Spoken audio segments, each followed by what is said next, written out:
If she really was slapped, what would become of her dignity? With a trembling body, Xueqin hurriedly turned to the gray-robed young man and pleaded, "Senior, you mustn't listen to that fellow's nonsense. He's just spewing a load of crap. Until we really forge the nurturing young pill according to his instructions, we won't know if what he's saying is the right answer." But before she could finish her words, the gray-robed young man had also turned to face her, and with 3 swift strokes, he slapped her thrice. Forehand paw, backhand paw, forehand paw. Every single strike echoed loudly into the surroundings.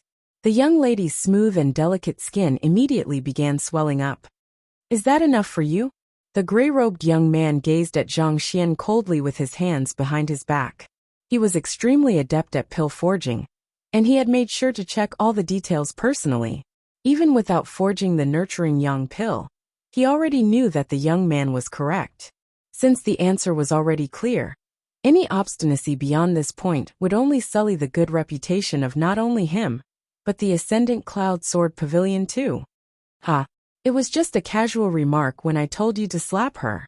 She's just a young lady, and it's not as if she has a marriage agreement with me, but went to the extent of coming over to my residence to coerce me to back out of our marriage agreement.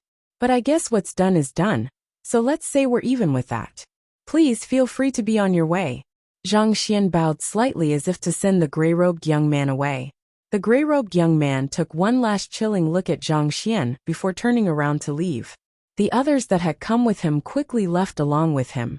As for the fainted young man, one of the members of the group picked him up and took him away. They had planned to make use of this as an opportunity to display their prowess and earn the respect of those in the Xinjiang city, but it had completely backfired on them.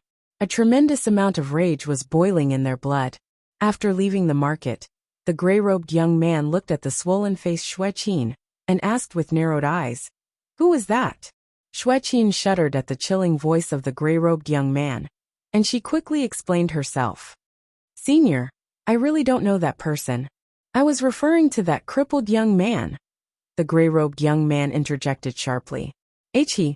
Xueqin's face turned ghastly pale. "He has a marriage agreement with me. It was decided by the elders of our clans. However, there's really nothing between us. We haven't even met more than a couple of times. You should know why you were accepted as a menial disciple of the Ascendant Cloud Sword Pavilion," the gray-robed young man remarked coldly. "In order for inner disciples to focus on their cultivation, they require servants to attend to their needs. It's out of special consideration of your looks and the fact that you are still a maiden that I made an exception and allowed you to join us as a servant and a concubine." "I understand." Xueqin lowered her head subserviently. "That had better be the case," the gray-robed young man said with an impatient wave of his hand.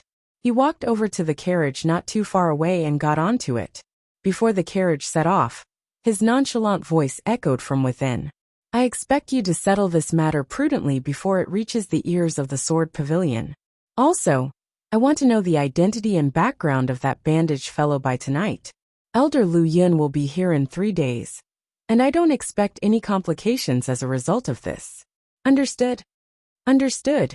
Xueqin bowed fearfully, not daring to even breathe loudly. Da-da-da. The carriage finally began moving away. Only at this moment did Xueqin realize that her back was drenched in sweat. She glanced back at the Hongyan market with a murderous look on her face. "Tell my teacher that we'll be making a move tonight." She spat coldly. "Yes, second young mistress." The young men following behind her replied. "Thank you, teacher." Seeing how Xueqin, who had humiliated him time and time again, had been struck in public, Dan Xiaotian felt a little conflicted within. Nevertheless, he knew that his teacher was doing this for him, and he felt extremely grateful for that.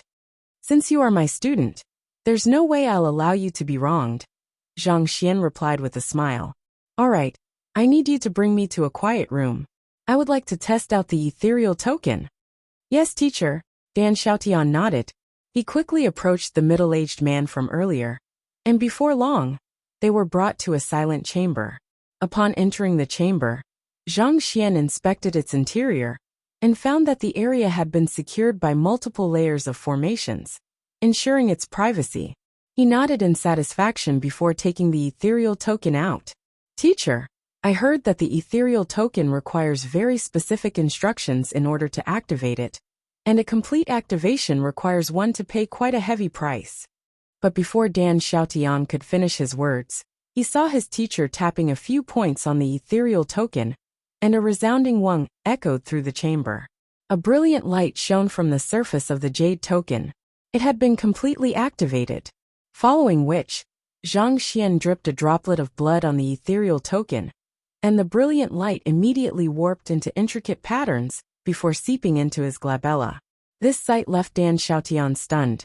Based on what he knew, activating the ethereal token was a delicate process, so more often than not, one would have to spend a huge number of ethereal coins in order to engage the help of an expert for a complete activation.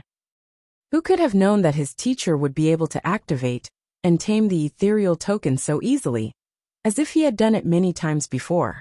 Paying no heed to Dan Xiaotian's astonishment, Zhang Xian carefully perceived the light seeping into his glabella, and only after confirming that it posed no danger to him, did he heave a sigh of relief. The next moment, his consciousness escaped from his body to enter a unique dimension. Lowering his head, he found that his body had become something that was a mix of reality and illusion. Welcome to the ethereal hall. While Zhang Xian was still making sense of his current situation, a voice suddenly sounded in the air. This voice, Zhang Xian widened his eyes in astonishment. This voice was surprisingly familiar to him. There was no mistake about it. Kong Shi. It was Kong Shi's voice. He knew that Kong Shi had definitely come to the Azure, but he did not think that the latter would be related to the strongest power of the Azure, the ethereal hall. Or could it be that the ethereal hall had been created by Kong Shi? Dan Xiaotian mentioned that the ethereal hall was created several thousand years ago by a formidable expert. But judging by the timeline, Kong Shi should have left the master teacher continent tens of thousands of years ago. Zhang Xian's brain churned swiftly to draw links. At this moment, a possibility suddenly arose in his mind, causing his eyebrows to leap up. Could it be that the flow of time in the Azure differs from that of the master teacher continent? There had been a whole string of trouble ever since he awoke, so he had not had a chance to really examine the Azure. But now that he was looking at it carefully, there was indeed a difference in the flow of time in the Azure and on the master teacher continent. As he was making sense of all of this, the earlier voice continued speaking. I established the ethereal hall to allow cultivators to interact with one another and trade safely. In here, you are able to alter your appearance and aura, so there's no need to worry about anyone noticing your true identity in the real world. As long as you are willing to pay the price, you will be able to learn the cultivation techniques you wish to learn. Within the ethereal hall, everyone is of the same cultivation realm. There's no segregation as a result of standing or power difference. Everyone will be able to interact with one another on equal terms. That's all I want to say to you. May you enjoy your time at the ethereal hall. The voice suddenly trailed off. Those words made Zhang Xian more certain than ever that Kong Shi was the person behind the ethereal hall. After all, it was his vision to create a world where all humans were equally entitled to cultivate and learn. He knew that he would be able to find traces of Kong Shi in the Azure, but considering the time difference, he had thought that it would take a while before he finally heard anything about the latter. Yet a single ethereal token had been able to provide him with so much information. Suppressing his agitation, he swiftly went through Kong Shi's words when a bizarre thought suddenly occurred to him. Assuming anonymous identities and interacting with one another as equals, isn't this pretty much like online chat rooms? Technology had been an integral part of life in his previous world. It brought great convenience to the world, allowing for communication or shopping to be done remotely. It allowed people to assume anonymous new identities and enjoy a life aside from the real world. Often, a person whom you addressed as your wife over the internet could very well end up being a nose-picking middle-aged man. As formidable as the ethereal token was, it seemed to work on the same principles. Upon entering the ethereal hall, one would be able to conceal one's identity, and the strength of all cultivators would be equalized. This meant that it would be impossible for a person to tell if the person whom they had been chatting with was a male or female, an expert or an ordinary cultivator. This is fine. The cultivators will be able to release the restraints they impose on themselves in consideration of their reputation, and pursue what they truly want. It makes it easier for them to seek pointers from one another regarding their cultivation. This might be the motive behind why Kong Shi created this system. Kong Shi promoted education without discrimination, and he hoped to create a world where all humans could stand tall. However, cultivation resources were scarce, and one's birth, talent, and opportunities were bound to determine one's future accomplishments. His ultimate vision was simply not realistic. In his time on the Master-Teacher continent, he had founded the Master-Teacher Pavilion, but the system that he had put in place was marred by the ambitions of those who wished to climb up the hierarchy. He had created the Kungsa domain shortly after, but it had likely made him realize that it was impossible to achieve true equality in the real world. Thus, he had founded the Ethereal Hall and created the Ethereal Tokens. Here, one would have to cast aside one's previous identity and everything related to it. With an anonymous identity and equal strength, everyone would be on equal footing with one another. With just a thought, Zhang Xian's appearance immediately began changing, making him appear more ordinary. He tried clenching his fists and threw a punch out. The strength that he could draw forth was roughly equivalent to a Saint One Dan cultivator. In other words, no matter how powerful a cultivator was, he could only exert the strength of a Saint One Dan cultivator in here. Zhang Xian spent some time testing out his new body, but fortunately, it seemed like there was no fundamental difference between it and his real body. He began walking forward and soon, a grand palace appeared before his eyes. Ethereal Hall, Starlight City. Starlight City is a second-tier city, and Xinjiang City happens to be under its jurisdiction, Zhang Xian recalled based on Dan Xiaoyan's explanation, and he shook his head with a smile. It's even a regional network. To use the terminology from his previous world, there were only servers in the cities where the Ethereal Hall had branches. There was no branch in Xinjiang City, so anyone trying to access the Ethereal Hall from there needed to connect to the higher Starlight City server. Zhang Xian pushed the door open and walked into the palace. A huge crowd immediately appeared right in front of him. Just like social networking games in his previous life, even though everyone had different appearances and figures, the strength that they wielded was the same as one another. They might be far from one another geographically, but at that moment, they were seated alongside one another to trade insights regarding cultivation, or even to negotiate important business deals. Through sharing knowledge on a common platform, the rate at which information traveled would be greatly enhanced. Perhaps, this was the building block that would drive the Azure toward something similar to his previous world's digital age. After a moment of curious observation, Zhang Xian knew that the urgent matter at hand was to heal his injuries. So he headed to the front counter of the Ethereal Hall and called for an attendant. Do you have any recovery medicine here? I would like to purchase some. May I ask what tier of medicine you are looking for? The attendant was a young man dressed in a uniform, and his appearance looked considerably dashing. Of course, it was unlikely that this was his original appearance. This was similar to how many people like to use the photos of popular individuals, such as that author named Heng Sa Tian Yao, as their online profile pictures. I need something that can heal the injuries of a Dimension Shatter Realm cultivator, Zhang Xian replied. On his way there, he had verified the various cultivation realms in the Azure, and it seemed like there were 4 tiers of ancient sages, and the names of the realms were the same. As for what lay beyond ancient sage, it appeared that even Dan Xiaotian himself had no idea what it was, so he was unable to satisfy his curiosity. We do have the Whitewood pill and Blue Sun pill here, the young man said as he passed 2 jade bottles over.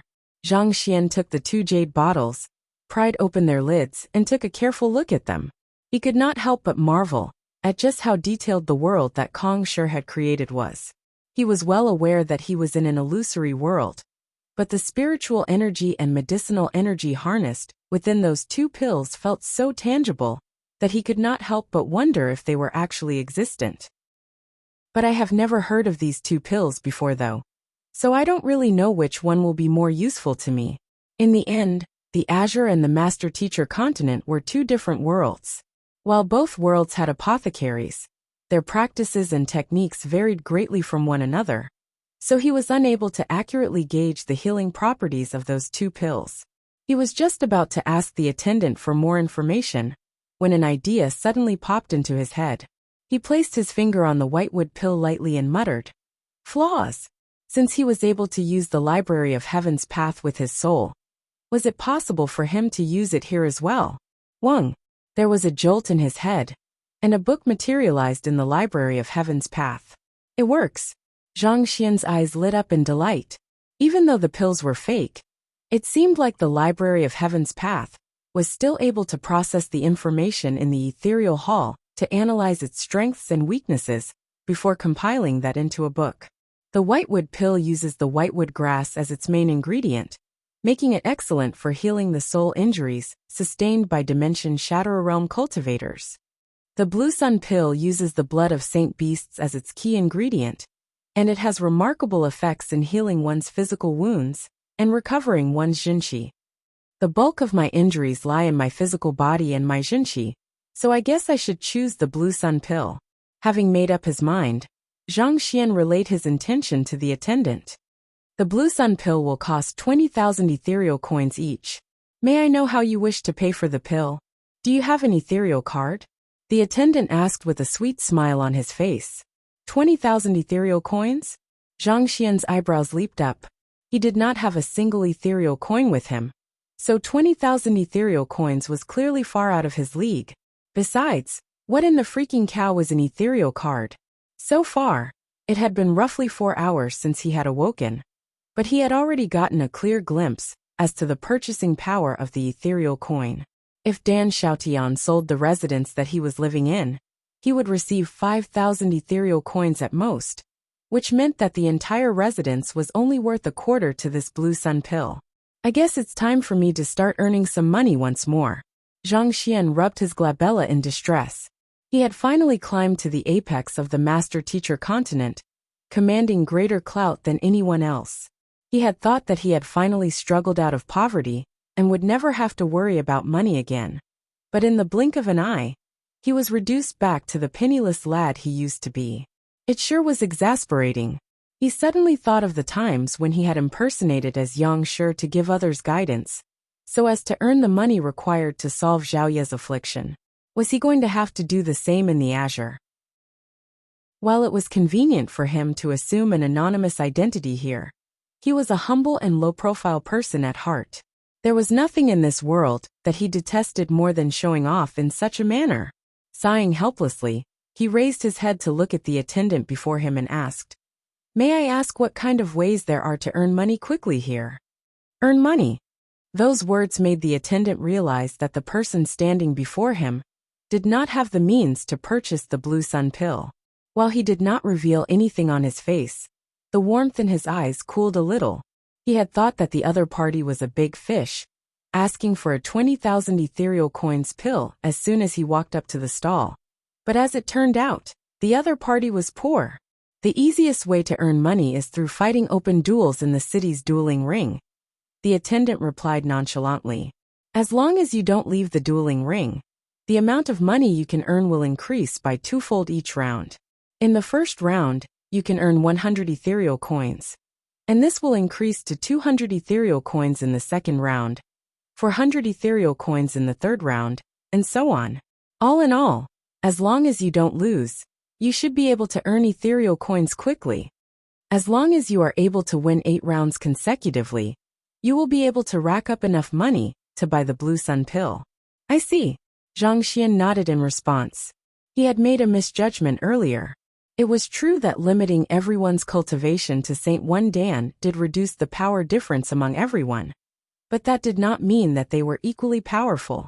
Depending on one's interpretation of cultivation, fighting style, and reflexes, there could be a vast difference in the fighting prowess of different individuals, even if they did have the same jinqi capacity. If anything, it would be even more testing on one's skills and techniques. Besides, just because everyone's cultivation was suppressed to the same level, it would be naive to think that an ordinary saint cultivator would be able to defeat an ancient sage cultivator. The precision of their control and battle experience would make a world of difference. The ethereal hall could not erase all inequality among cultivators, or perhaps it was not its aim to do so. By reducing the power difference among cultivators, it would put the emphasis on techniques and skills, thus motivating cultivators to work on those as well. May I know where the dueling ring is? I'd like to register for the duels, Zhang Xian said. You can register for the duel here. However, I would like to remind you that your opponents get more and more difficult with each round that you win. While you are winning more rounds, the opponents you are paired with are doing the same, the attendant said. I understand. Zhang Xian nodded in response. This was basically the same as the ranked matches in games from his previous world. If you were a conqueror, the opponents you were paired with would be roughly around the same tier as you so that it would be a comparable match. But over here, regardless of whether his opponent was a diamond or a conqueror, it made no difference at all. He would crush them all one after another. In any case, he could use the Library of Heaven's path here, so there was no one who had an advantage over him. That's good. You'll have to pay the registration fee, 500 ethereal coins, the attendant said. 500? Zhang Xian's eyebrows shot up in astonishment. Why is it so expensive? The ethereal hall doesn't just provide the location to conduct these duels. It records the video and provides a live feed of the battle to the other cultivators as well. All of this costs money, so naturally, there has to be a fee as well, the attendant replied. But I don't have 500 ethereal coins. Is it possible for me to use my possessions as a deposit instead? Or else could I borrow the money from you for the time being? I'll return it twofold to you once I win the battles. Zhang Xian scratched his head in embarrassment. Money was truly the greatest woe of a hero. As a godlike figure worshipped by countless on the master-teacher continent, it was embarrassing how he could not even take out 500 ethereal coins here. If word spread, it would really be a huge embarrassment. If you don't have the money to pay the registration fee, I'd advise you not to participate at all. The attendant finally reached the limits of his tolerance and snapped impatiently. A person who could not even take out 500 ethereal coins actually wanted to purchase a pill worth 20,000 ethereal coins. It was as if he thought that he could easily win the duels and earn a fortune for himself. Just where in this world did this naive lad come from? Furthermore, how in the world could he trust the other party to return his money when they did not even know one another? Impossible. This. Seeing through the attendant's derision, Zhang Xian sighed deeply and said, My ethereal token should be worth more than 500 ethereal coins. I should at least be able to use it as a deposit for the duel, right? Since the ethereal token was distributed by the ethereal hall, the system should be able to accept it as a deposit. I guess that works. However, I'd just like to offer you one last piece of advice. If you fail to repay your debt within 3 days, the ethereal token that you are using will be resealed, preventing you from using it ever again. The attendant replied. Since the ethereal hall was able to allow cultivators to connect to them via the ethereal token, naturally, they were able to terminate the connection as well. I understand. Zhang Xian nodded. Seeing that Zhang Xian knew what he was getting into, the young man impatiently processed the request. Sometime later, he passed a card over to Zhang Xian. This is your ethereal card, and stored inside are the 500 ethereal coins you have borrowed. As long as you sign up for the duel, the sum will automatically be deducted from your card. Similarly, the reward for your victory will automatically be stored within your card, so you need not worry. Seeing that the process was automated, Zhang Xian was relieved to know that he would be spared from much trouble. He quickly put the card away before heading toward the dueling ring. There was nothing that induced one's improvement faster than practical battle, and this was the same wherever one went. However, practical battles came at a risk. There was a chance that one might get injured or even die, but these problems were not an issue in the ethereal hall. It was for this reason that the dueling ring was a popular location in the ethereal hall for cultivators to head to. As Zhang Xian was nearing his destination, He saw a lot of people gathered together before a crystal-like screen with agitated looks on their faces. On the screen, there were two figures clashing intensely with one another. Their cultivation might only have been at Saint Wandan, but their battle was still exciting to veteran fighters. Their maneuvers were sharp and well calculated, and the sheer precision of their movements was amazing. There were hardly any wasted movements at all, and the battle techniques that they executed often achieved unexpected effects in influencing the flow of the battle. Windherder has already won 5 rounds so far. He really is amazing. Amazing is an understatement, alright. His grasp of his battle techniques is terrifying. Every single move he executed is measured to an extremely precise degree, such that it reveals no openings for his opponent to exploit at all. I would be content if I could just reach his level of proficiency. Watching his battles are a huge enjoyment in itself. Not only so, I am also able to learn quite a few combat techniques from him, and enhance my own fighting style. Such discussions could be heard from the crowd. It was not without reason that the ethereal token was so highly sought after by the cultivators in the Azure. It served not only as an online market, but a perfect underground ring too. Not only did the fighters not need to fear getting injured, even the spectators could learn much from watching the battles. To be careful, Zhang Xian did not rush into registering for the duels, but instead chose to spectate the duels of other cultivators for the time being, so as to gauge the average strength of the cultivators there. Due to the cultivation cap of Saint Wandan, the battle techniques that the cultivators were able to execute were severely limited. Thus, what really determined the battle was their grasp of timing and precision of the execution of battle techniques. More often than not, it was the cultivator who was more decisive and had sharper moves who emerged victorious. Having a deeper understanding of the dueling ring, Zhang Xian walked over to the registration counter and passed his ethereal card over. What name do you wish to go by? It's fine to use a nickname too. The person at the counter, a young lady in her 20s, asked. Nickname? Zhang Xian pondered for a moment. Such dueling ring would require one to take on a nickname, so that it would be easier to refer to them. Since I am able to preserve my anonymity in here, I shouldn't use my real name, Zhang Xian thought. Doing so would be just like the fools who used their real names on the internet in his previous life. Let me see. Yang Xian Sunchang, Xianzhang, Luotianya. The identities Zhang Xian had assumed in the past flashed through his head in an instant, and the next moment he said, Call me. World's Edge. World's Edge. The young lady nodded as she jotted the name down on a book before her. It did not take long for his match to be arranged. Next round, World's Edge versus Shadow Lurker. Amid roaring cheers, Zhang Xian walked into the dueling ring. The dueling ring was circular in shape, and the surroundings were sealed by a crystalline barrier. Through the screens around the dueling ring, spectators were able to see the details of the duel from outside. The opponent that he was facing was a slim, middle-aged man. Even though their cultivation was both Saint Wandan, he commanded an aura that pressurized his opponents. I've heard of Shadow Lurker before. Even though this is his first duel, he's actually quite a formidable expert. Indeed, I chatted with him earlier, and we even exchanged a few blows. His reflexes and movement speed are truly top-notch. At the very least, I gauge that his cultivation must be equivalent to Dimension Shatter Realm Intermediate Stage.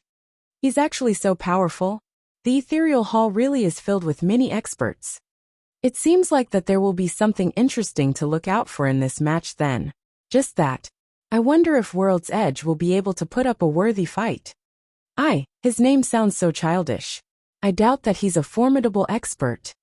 Indeed, what World's Edge? It makes me cringe just by listening to it.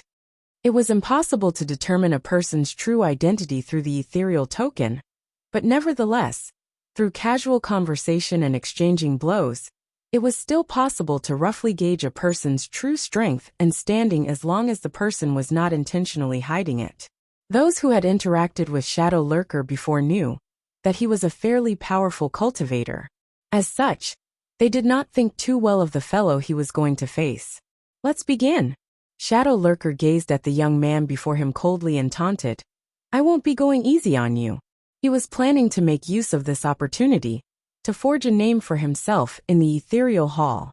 Just like those experts who had made their fame there by achieved consecutive victories, he would do the same, and make the name Shadow Lurker resound across the entire ethereal hall. On the other hand, Zhang Xian lifted his hand and beckoned him. Let's start then. Ooh. With light footsteps, Shadow Lurker flitted toward Zhang Xian, with bizarre footwork that caused his silhouette to appear a little illusory. Seeing the other party's moves, Zhang Xian nodded slightly. While the occupations in the Azure were not as developed as the Master-Teacher continent, their grasp of battle techniques and combat skills were clearly superior. Any single one of them would be more than a match for the Master-Teachers of the Master-Teacher Pavilion. Of course, this might be due to their possession of the ethereal token too. After all, not even combat masters could keep fighting on and on without getting injured. I can't win right away, or else it'll be hard for me to get matched with my next opponent, Zhang Xian thought. As profound as Shadow Lurker's moves appeared to be, Zhang Xian was still able to see at least 8 flaws in them, without relying on the Library of Heaven's path. It would be a walk in the park for him to achieve victory. But this was an open duel. If he won in a single move, it would be difficult to find his next opponent. Without an opponent, how could he make his fortune? And if he did not earn sufficient money that day, the 10th direct disciple that he had just taken in could very well breathe his last breath tonight. Coming to realize all of this, Zhang Xian swiftly charged forward to trade blows with his opponent. Pung pung pung. In the blink of an eye, he had already started clashing with Shadow Lurker. Oh, it seems like World's Edge isn't too weak. The move that Shadow Lurker executed earlier is the space-breaking footwork, right? Is it really possible for a Saint One Dan to execute such a powerful battle technique? Is that the drifting palm? Has it always been so powerful? Those 2 moves are incredibly ingenious, and yet, World's Edge managed to dodge them so easily. Is it just luck? Or does he actually have something in him? When the battle first started, everyone thought that it would be completely one-sided. However, when the situation did not go as expected, everyone slowly widened their eyes in incredulity. Just as they had previously guessed, Shadow Lurker was indeed a powerful cultivator. His every single maneuver carried exceptional might. Despite that, even though World's Edge's moves were ordinary and a little flustered even, he was still able to dodge every one of Shadow Lurker's attacks, and even find windows of opportunity to retaliate. This really cast doubt over the matter. If it was just luck, World's Edge could not have dodged Shadow Lurker's attacks by just a millimeter each and every time. But if World's Edge was truly doing it intentionally, just how powerful must he be to pull off such a dangerous feat each and every time? Look, World's Edge is going to counterattack, someone suddenly shouted.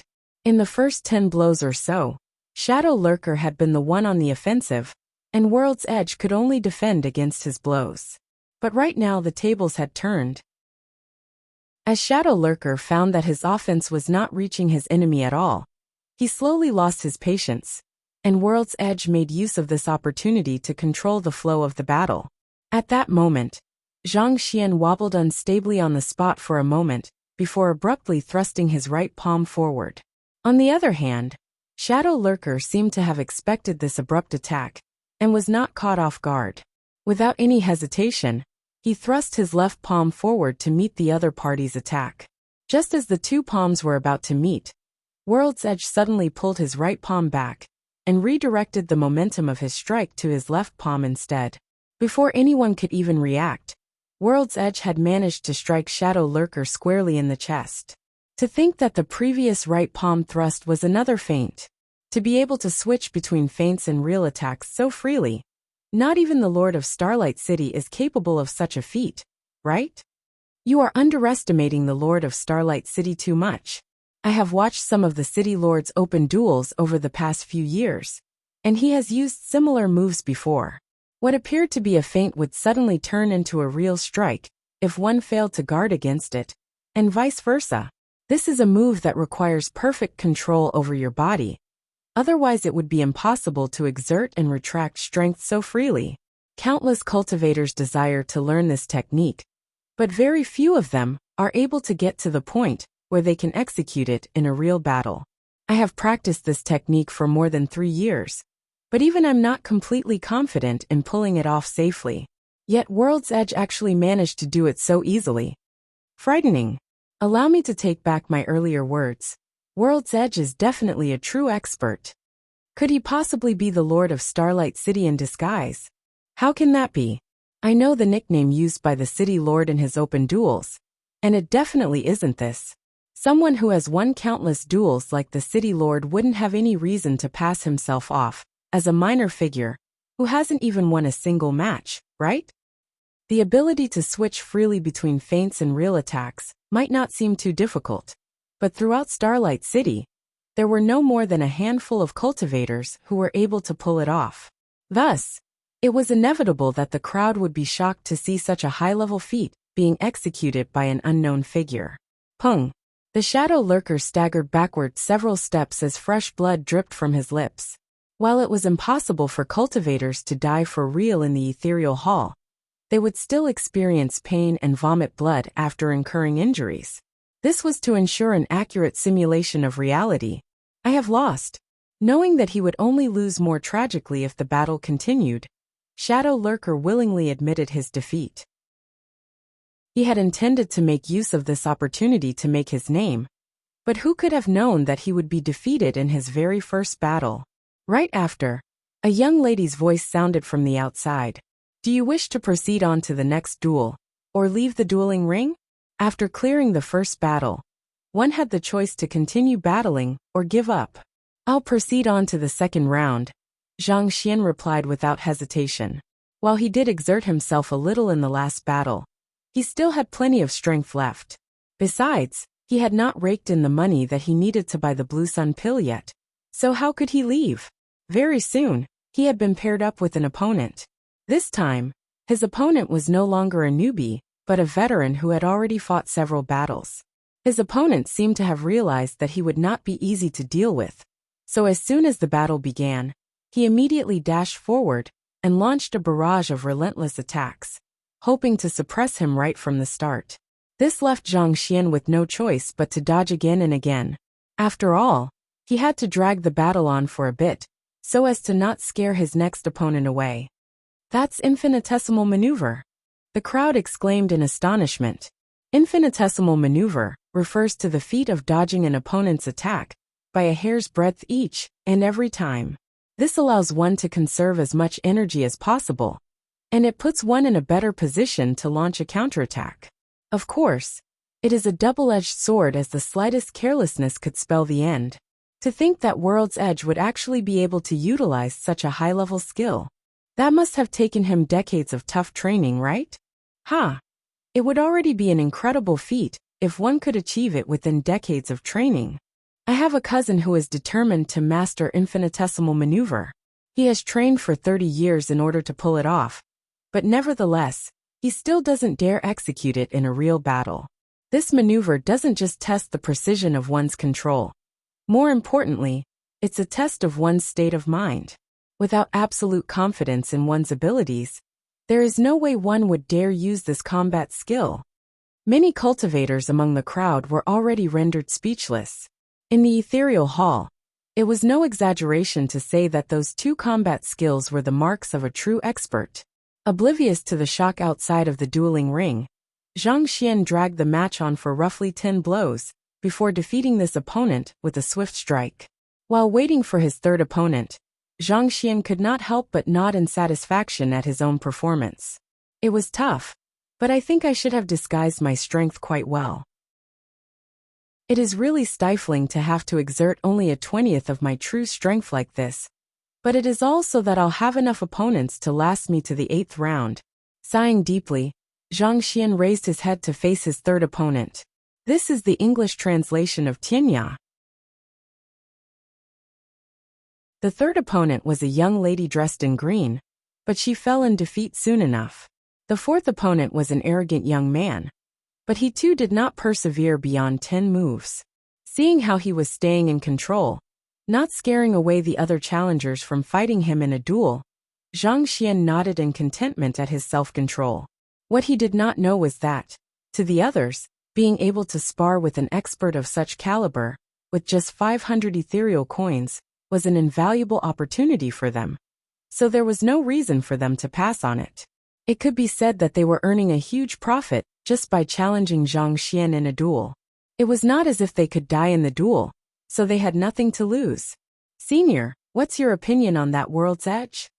Outside the dueling ring, two figures leaning on a nearby pillar watched the live feed on the screen as they spoke. The person who was speaking was dressed in green, and he was hugging a sword. Despite his slackened posture, his eyes reflected a sharp sword intent that was at odds with his demeanor. The senior, whom he was speaking to, was also holding a sword in his hands, and the sword intent that he emanated was even more intense. It was clear that he was a skilled sword practitioner just by his presence. Both Xinjiang City and Starlight City were under the jurisdiction of the Ascendant Cloud Sword Pavilion, so there were many sword practitioners among the populace.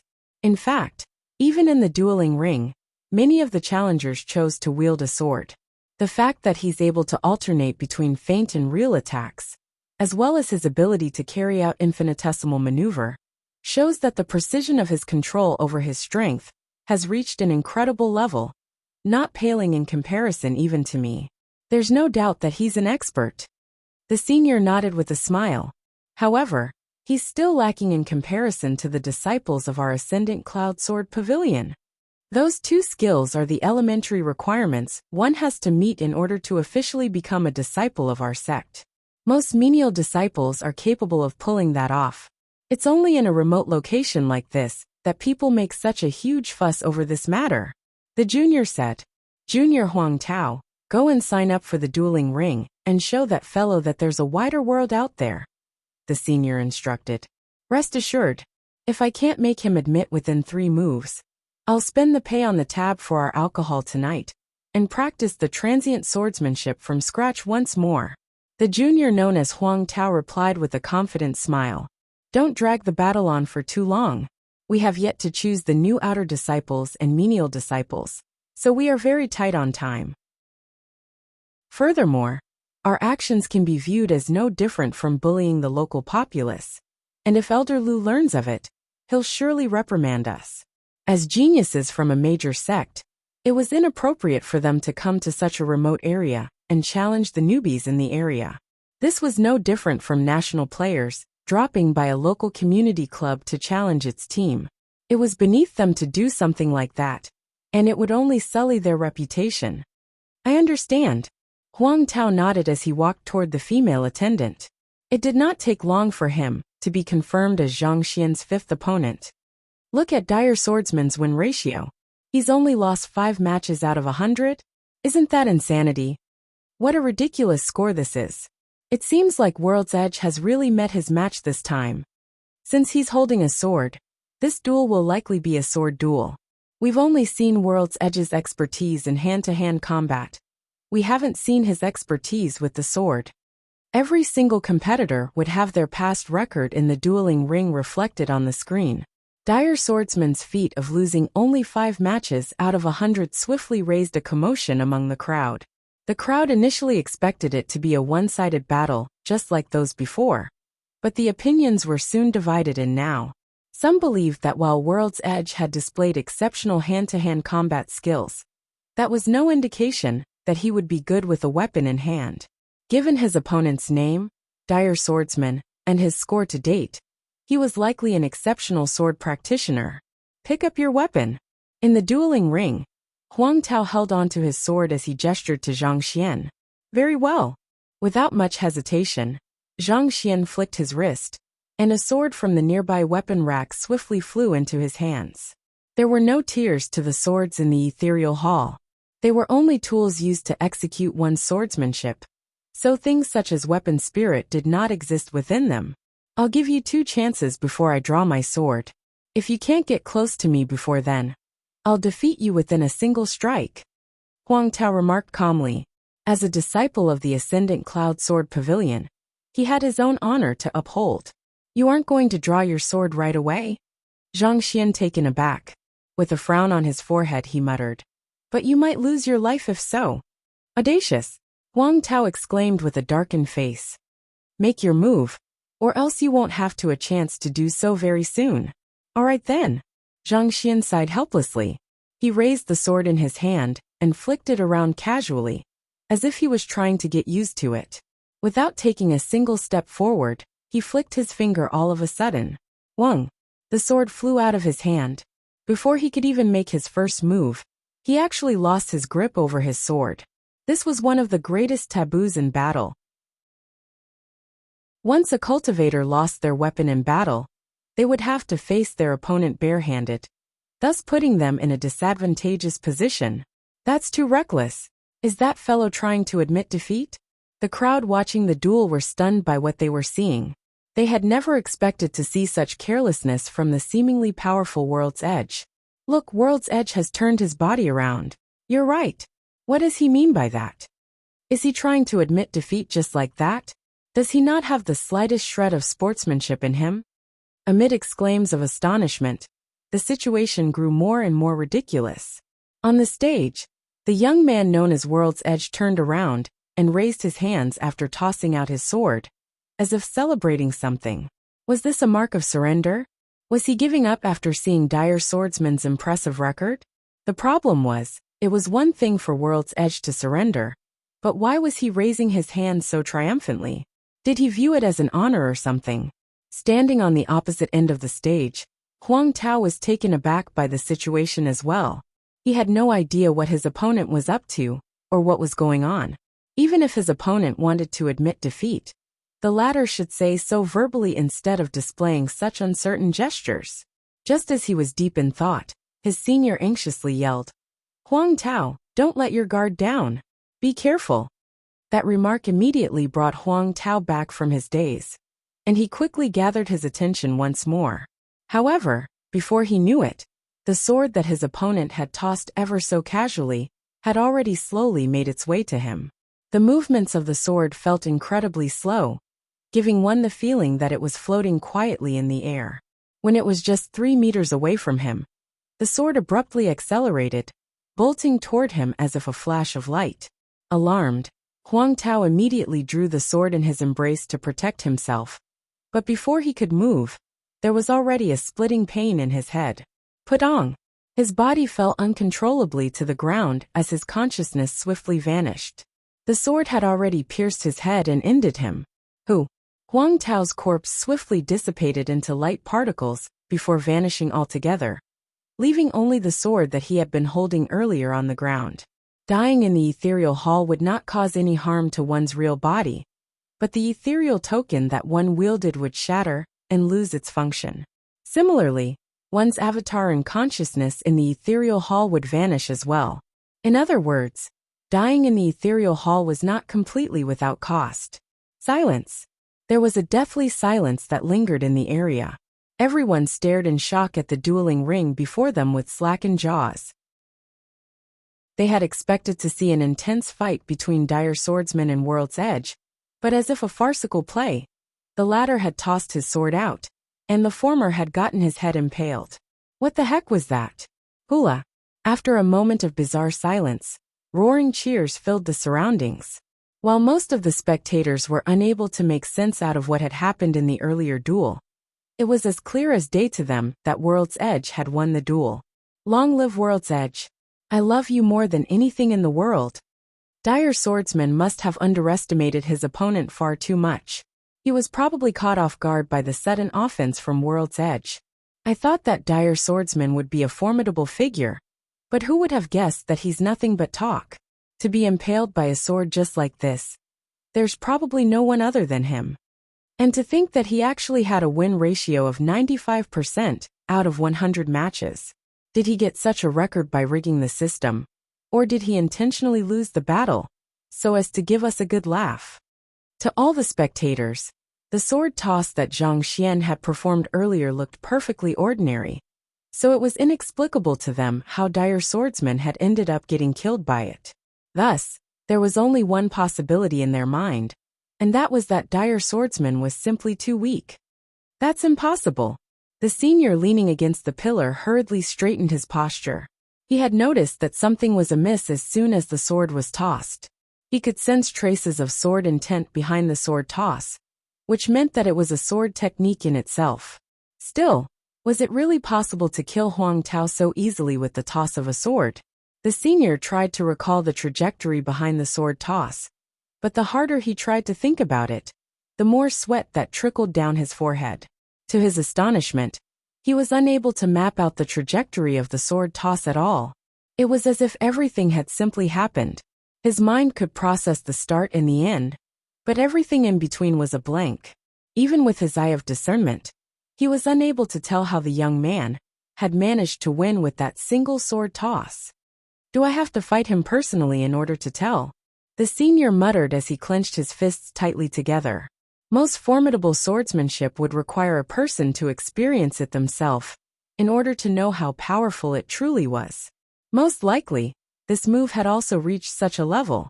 With that thought in mind, the senior unhesitatingly walked over to the registration counter and signed up for the duel. A moment later, he appeared in the dueling ring. Soaring clouds? Zhang Xian read from the screen not too far away. He could not help but notice that his newest opponent had a sword in his grasp. It was just a moment ago that he had gotten rid of a swordsman when another one appeared before him. Did he accidentally poke a beehive or something? I am Soaring Clouds. It's both my nickname and my real name. Yin Feiyang nodded in response.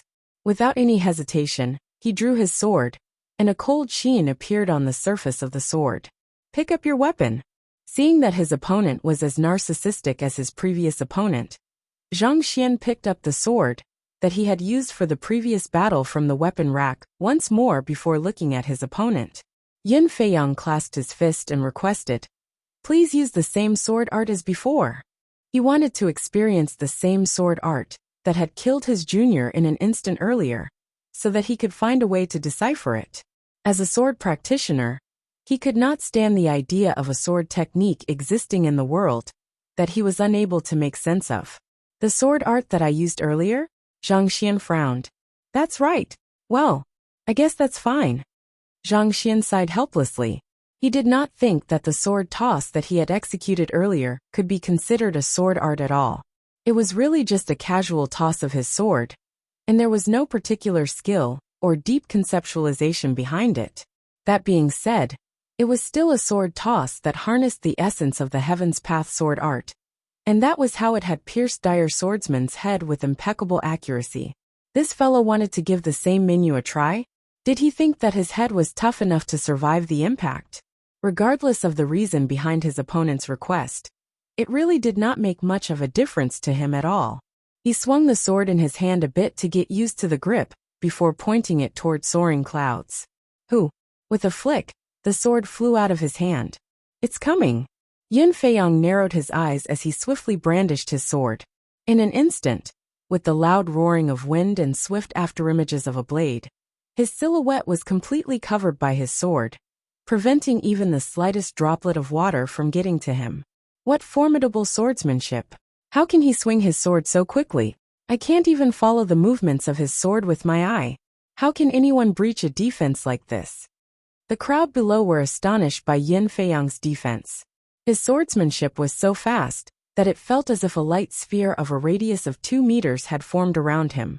Under such tight defense, it would be nigh impossible to harm him. Under the shocked gazes of the crowd, the tossed sword slowly advanced through the air to a distance of 3 meters away from Yin Feiyang, who, with a loud whoosh of the wind, the sword abruptly vanished from sight. Unbeknownst to the crowd, it had pierced right through the light sphere formed by Yin Feiyang's swift sword. What's going on? Did he manage to stop it, or did he fail to stop it? The crowd were stunned to see that the sword had vanished, but the light sphere was still maintained around Yin Feiyang. With their eye of discernment, they could not tell what was happening on the stage. Before the crowd could finish their words, the light sphere abruptly popped, revealing a young man with a sword lodged in his head. The person in question had already breathed his last breath. Pung! The corpse collapsed to the ground and dissipated. Gasps of shock echoed through the crowd. In the city lord residence of Starlight City, 2 young men were chatting with one another as they made their way toward a courtyard. Where did Yin Feiyang and Huang Tao go to this time? The young man on the left harumphed. They have been acting mysteriously for a while now, refusing to attend even our gathering. If they knew how many beautiful young ladies were there earlier, their guts would turn green with regret. He had a tall but skinny figure, reminiscent of a bamboo pole. One thing that was exceptionally eye-catching about him was the long arms that hung by his sides. Why would they regret it? They bought 2 ethereal token as soon as they arrived, and assumed the identities of dire swordsmen and soaring clouds to challenge the locals. The young man on the right replied impatiently. He had a squarish face and a boorish voice. From his tone, it was clear that he disapproved of the actions of the two. They went to challenge the locals? Bamboo burst out laughing. They are disciples of the Ascendant Cloud Sword Pavilion, but they came here to challenge these countryside bumpkins? Has their pride been gnawed by dogs? What honor is there in that even if they win? I really don't know what they are thinking either. In the entire city, I reckon that only the Lord of Starlight City would be a match for us in our swordsmanship. Yet they lowered themselves to challenge a bunch of ordinary folks. Are they suffering from an attention deficit or something? While shaking their heads, Squareface and Bamboo walked into the courtyard. As soon as they entered, they saw one of the people whom they had been talking about, Huang Tao, sitting before a stone table with his eyes in a daze. Did you have fun dominating the cultivators of Starlight City? Did they kneel down and beg the hero you are for mercy? Bamboo walked up to Huang Tao and teased him. Squareface patted Huang Tao's shoulder and asked, You have always been quite the gentleman. How many moves did you let them have? Seeing that it was those two, Huang Tao lowered his head in embarrassment as he drew circles on the table. With a voice that indicated that he could still hardly believe what had just happened, he said, I lost. As if serving as proof of his defeat, there was an ethereal token shattered into several fragments on the table. You were killed in the ethereal hall? Squareface and Bamboo widened their eyes in disbelief. They were disciples of the Ascendant Cloud Sword Pavilion. In terms of technique, they would never lose to any of their peers. Their combat skills should be enough to awe any of the locals, but Huang Tao had actually ended up dying. The entire matter was so incredulous that they found it hard to accept. Did you wield your sword? Squareface asked. I did. But I still got defeated by a sword tossed right at my head. I didn't even have a chance to display my swordsmanship at all. Huang Tao felt like diving into the ground at this humiliation. You couldn't even execute a move before you were stabbed in the head? Those two felt as if they were mishearing things. Seeing that those two doubted his words, Huang Tao added, Senior Yin Feiyang was with me when it happened, but he isn't out yet. I reckon that he's challenged that fellow. You can ask him about it when he finally comes out. Feiyang was there as well. He's the one among the 4 of us who is most likely to become an inner disciple. Given his formidable prowess with the sword, he should be able to quell any opponent here with ease, Bamboo consoled. Following which, the 3 of them stood up to head over to the neighboring courtyard to see how it was going for Yin Feiyang. As soon as they walked in, they saw the person whom they had been full of praises earlier staring at a shattered ethereal token in front of him, just like Huang Tao had been doing. His expression was a mix of shock and confusion, and it seemed as if he had just been inflicted with severe mental trauma. With twitching lips, the crowd rushed forward and exclaimed, It can't be. You were killed too? Yin Feiyang was the strongest of the 4 of them. If even he had been killed, how powerful must the person who had made the move be? I executed the boundless flowing water, but I still wasn't able to withstand his sword toss. That single move was more beautiful than anything I have seen in the world. Yin Feiyang's thoughts drifted off as he recalled the earlier sword toss. You executed the boundless flowing water? The crowd exclaimed in shock.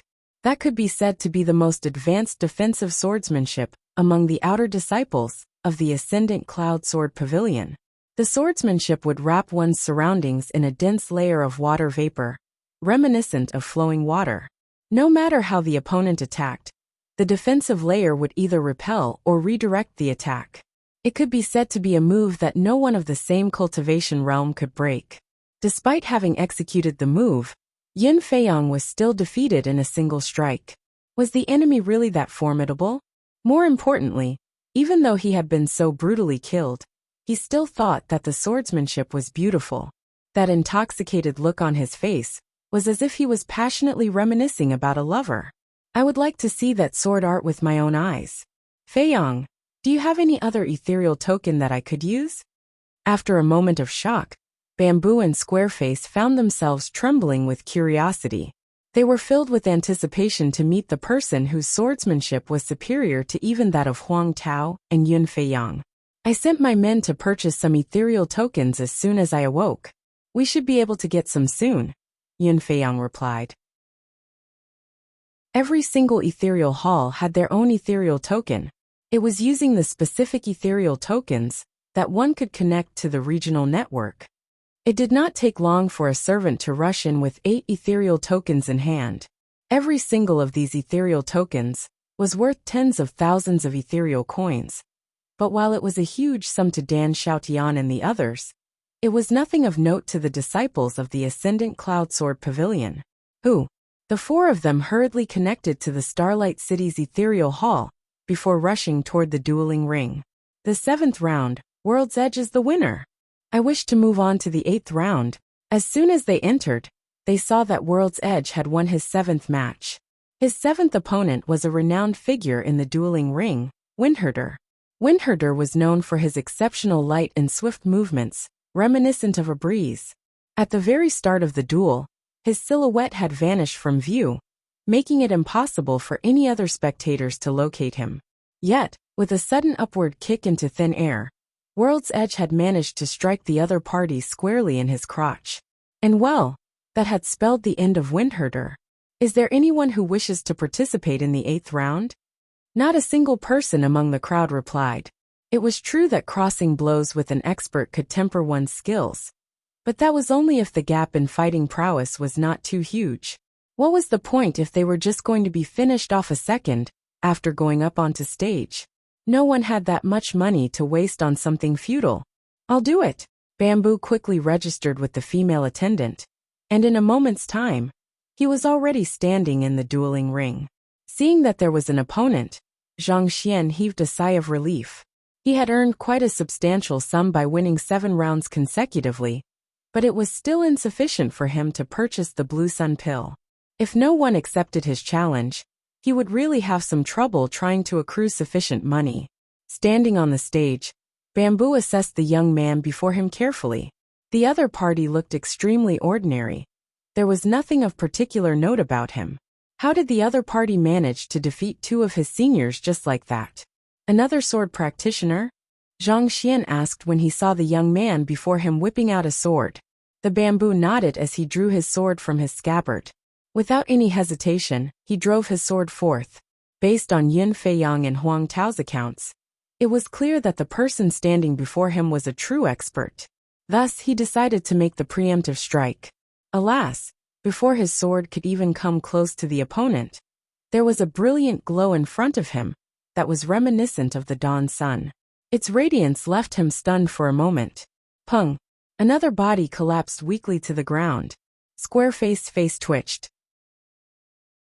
He had thought that Huang Tao and Yun Feiyang had over-exaggerated the strength of their opponent, but from the looks of it, they had possibly even understated it.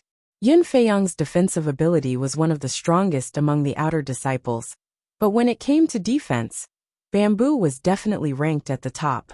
Even so, he had still been defeated before he could even touch his opponent's sleeves.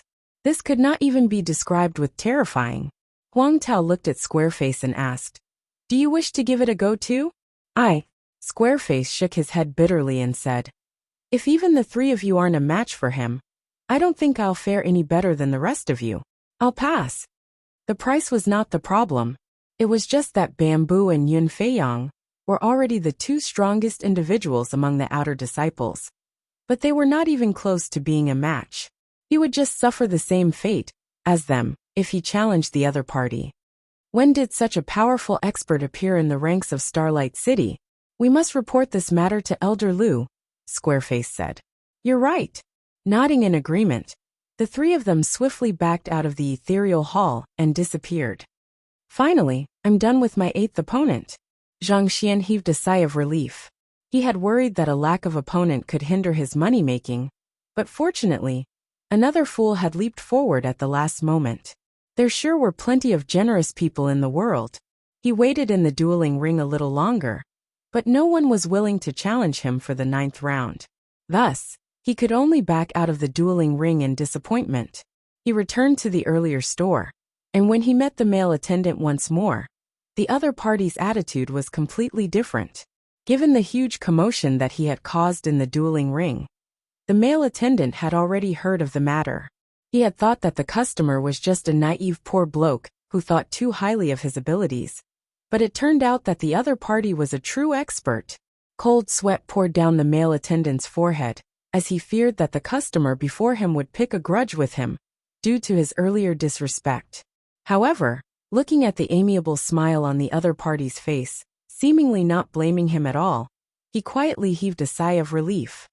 Elder World's Edge, you still have 105,500 ethereal coins on your card, after purchasing a Blue Sun pill.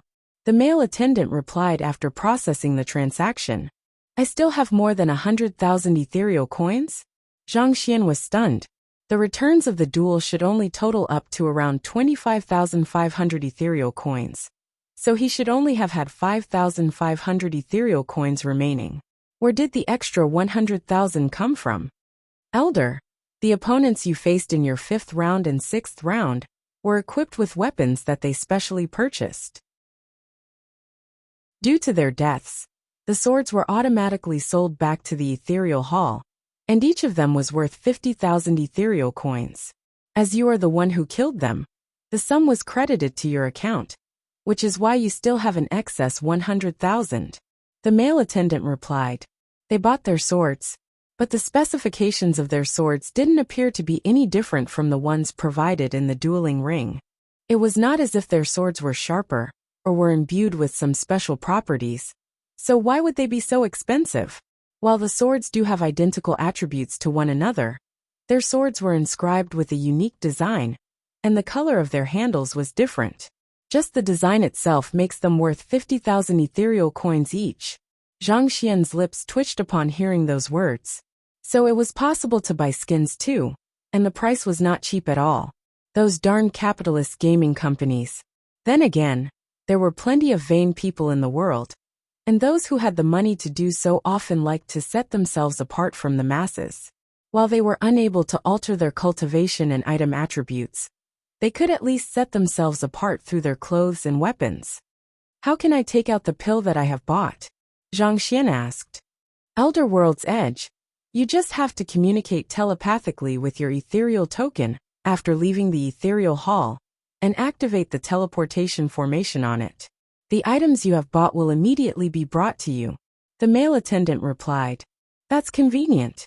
Not expecting such convenience from this service, Zhang Xian nodded in satisfaction. Having acquired what he needed, he quickly backed out from the ethereal hall and returned to the silent chamber. Crossing his legs, he placed the ethereal token in front of him and communicated with it telepathically. Wang. With a light buzz, a jade bottle appeared in front of him. Inside the jade bottle was the Blue Sun pill. I should be able to recover quickly after consuming it, Zhang Xian thought as he uncorked the bottle and placed the pill on his palm. He was just about to swallow it when he suddenly felt a cold sensation on his palm. A gourd suddenly appeared and devoured the pill whole. The heck? Zhang Xian's face immediately turned red. This gourd was the very same Dongshu gourd which shamelessly chose to linger inside his dantian, refusing to leave at all. The last time, it leaped out and devoured the dragon blood he had acquired from Sovereign Chunling Hole. And the same thing was happening this time too. Of all times to appear. Why did it have to appear now and eat the recovery pill, which he just so needed so much at this instant? Did I offend you in my previous life or something? How in the world did I end up being plagued with a dastardly thing like you? With his body trembling uncontrollably, Zhang Xian spat through gritted teeth. Vomit. It. Out. Now.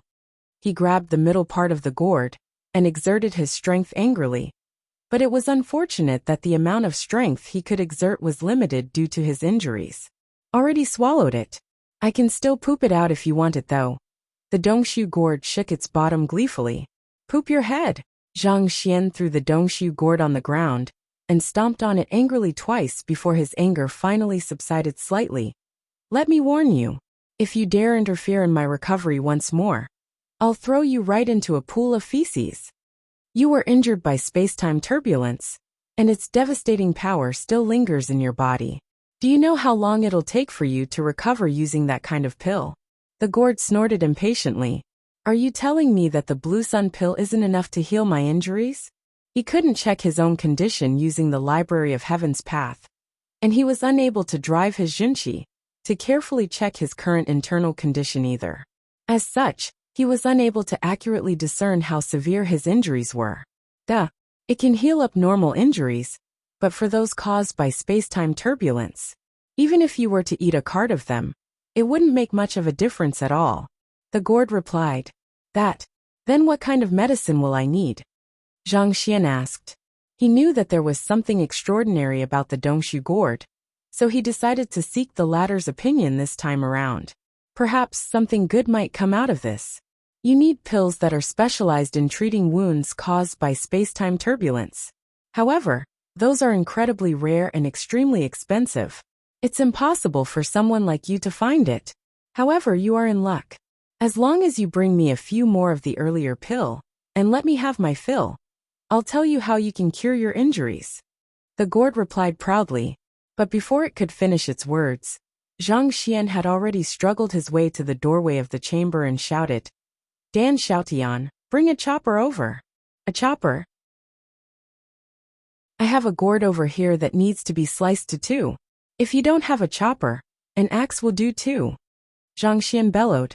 As soon as an axe was delivered into Zhang Xian's hands, he immediately brought it down on the Dongshu gourd, smashing it furiously, as if a person went berserk.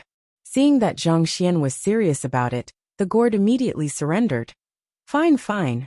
I'll tell you how you can solve the problem. Actually, the reason why I want those pills isn't because I'm greedy at all. It's because my energy is weak, and I need to consume some pills in order to recover a little before I can heal your wounds.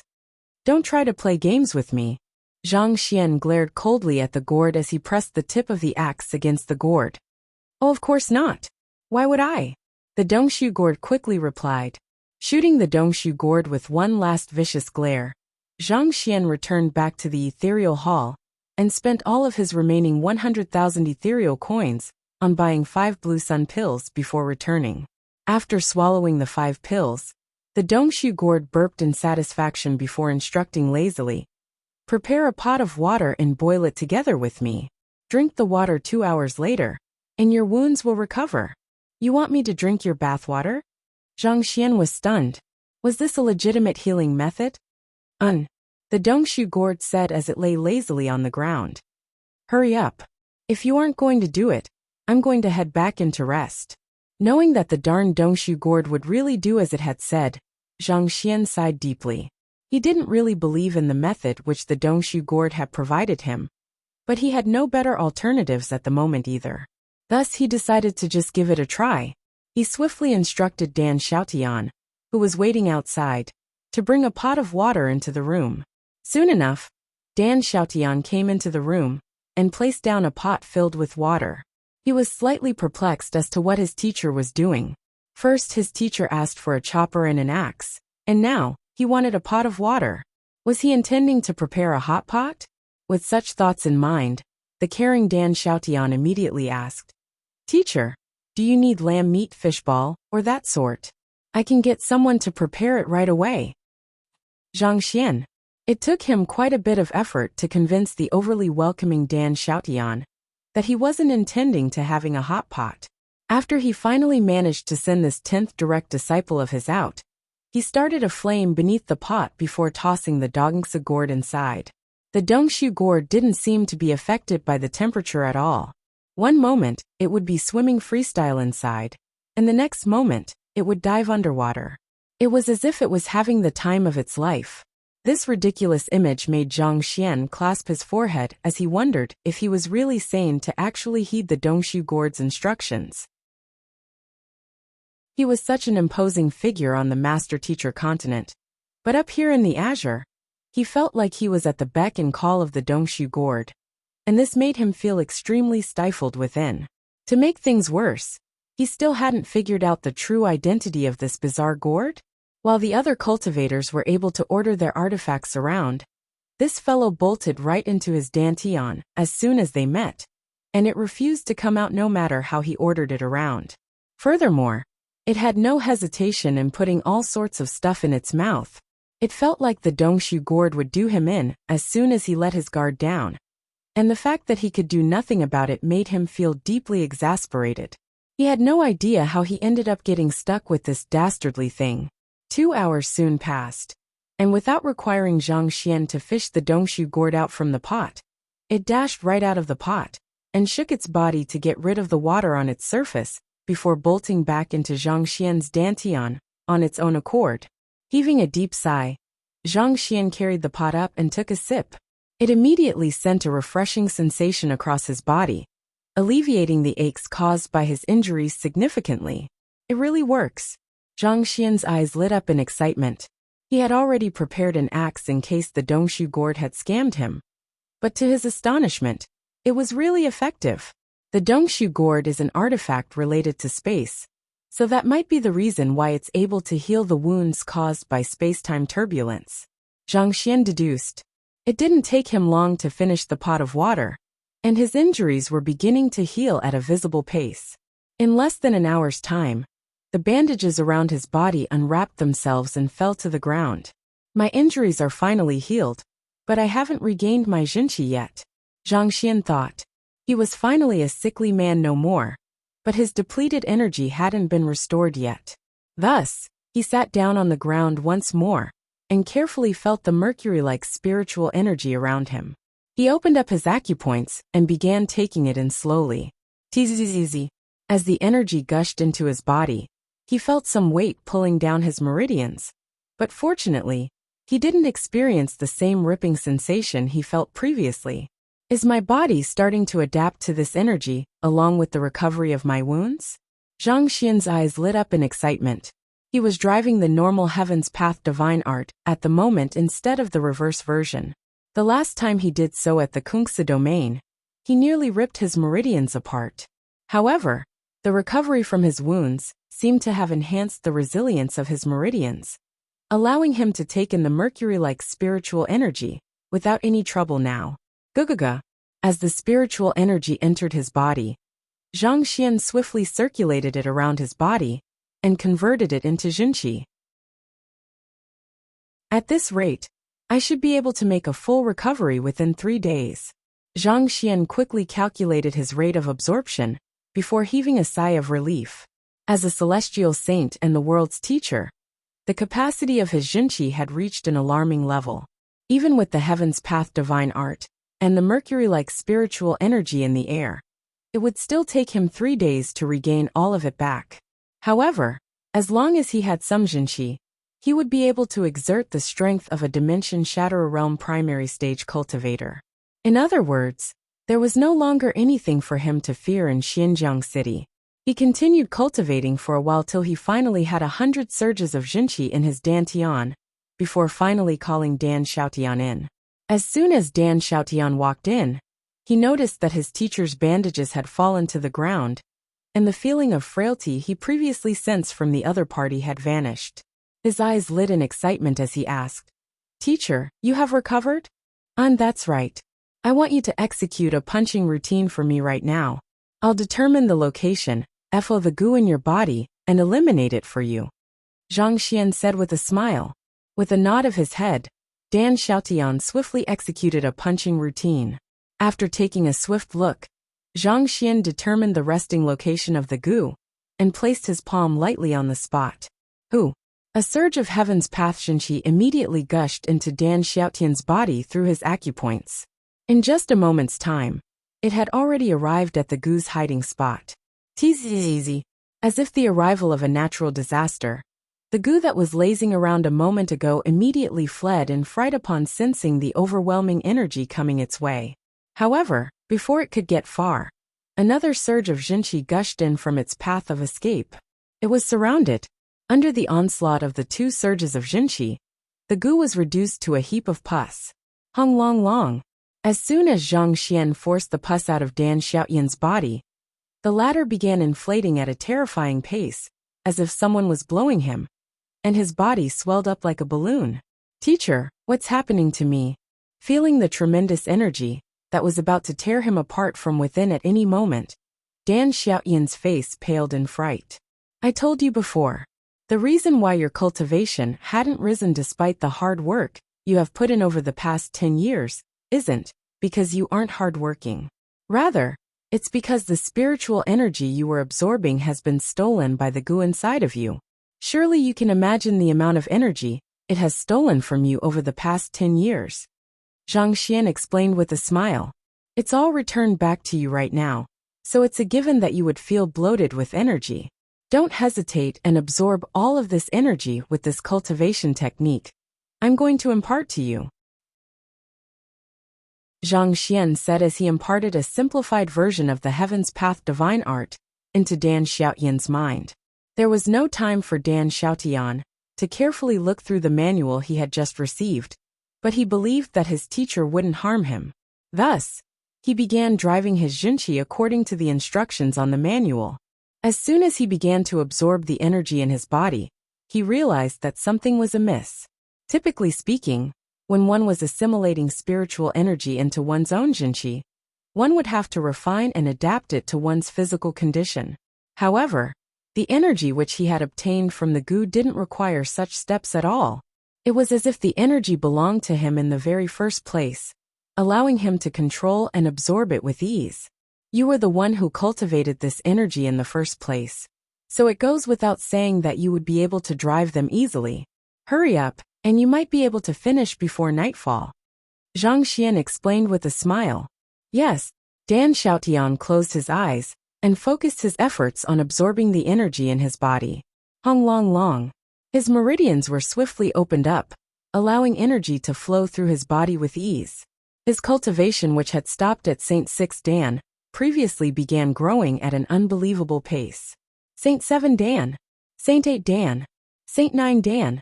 He had reached Saint 9 Dan in an instant, but his cultivation still wasn't showing any signs of settling down yet. "He doesn't have any cultivation ordeal?" Zhang Xian frowned. Back on the master-teacher continent, those who had reached Saint 8 Dan would face the dimension-sundering ordeal, and those who had reached Saint 9 Dan would be struck by the macrocosm ascendancy ordeal. Back then, he spent quite a great deal of effort in order to overcome it. Yet, his 10th direct disciple was able to advance through the ranks without any problems at all. It could be because the heavens of the Azure is much stronger. To them, Saint 8 Dan and Saint 9 Dan might be no different from Zongshe realm and Zuanshe realm, so it doesn't necessitate it to send down cultivation ordeals in response. Zhang Xian figured, considering how even ordinary citizens were able to reach Saint 9 Dan upon maturity in the Azure, the heavens would probably die of exhaustion if they had to send down lightning bolts for these realms too. While Zhang Xian's thoughts were wandering around the area, Dan Xiaotian finally achieved a breakthrough to Great Sage. Introspective Convalescence Realm, Aurit Body Realm, Intuitive Impulse Realm. His cultivation raced all the way to Great Sage 3 Dan before slowing to a halt. The goo had consumed 10 years' worth of his hard work, and when it was finally released, it allowed him to soar through 6 realms in a single shot, reaching a level comparable to Xueqin. Not bad. Zhang Xian nodded in satisfaction. Just like Lu Chong, this direct disciple of his had a resolute heart. Putting everything aside, anyone else who had faced such hardships would have likely already given up on themselves and despaired at life. On the other hand, even though Dan Xiaotian knew that he wasn't making any progress at all, he still persevered on and absorbed spiritual energy every single day. It was due to such willpower that allowed for his current accomplishment. Only those who had put in the effort would receive returns. There was no such thing as a free lunch in the world. Teacher, the tremendous strength coursing through his body and the sensations he was finally feeling in his left leg made Dan Xiaoyan's eyes glisten with tears. Unable to hold himself back anymore, he kneeled down and cried. Despite his exceptional willpower, he was still a teenage child. He thought that he would die in humiliation after being rejected by his fiancée. But his teacher actually changed the trajectory of his entire life. Kindness begets kindness. You are the one who reached out a helping hand to me, and you deserve everything that you are receiving right now. Zhang Xian replied with a smile. Since your cultivation has reached intuitive impulse realm, allow me to impart you with some protective battle techniques. It was futile if Dan Xiaotian had powerful cultivation, but no corresponding battle technique to go along with it. Take Su Zhu for example. He had 200 years of inner energy, but he was unable to use it at all, which brought him much trouble later on. I noticed that you have been practicing your swordsmanship, and it happens that I have created a sword art recently. I want you to give it a try and see if you are able to learn it.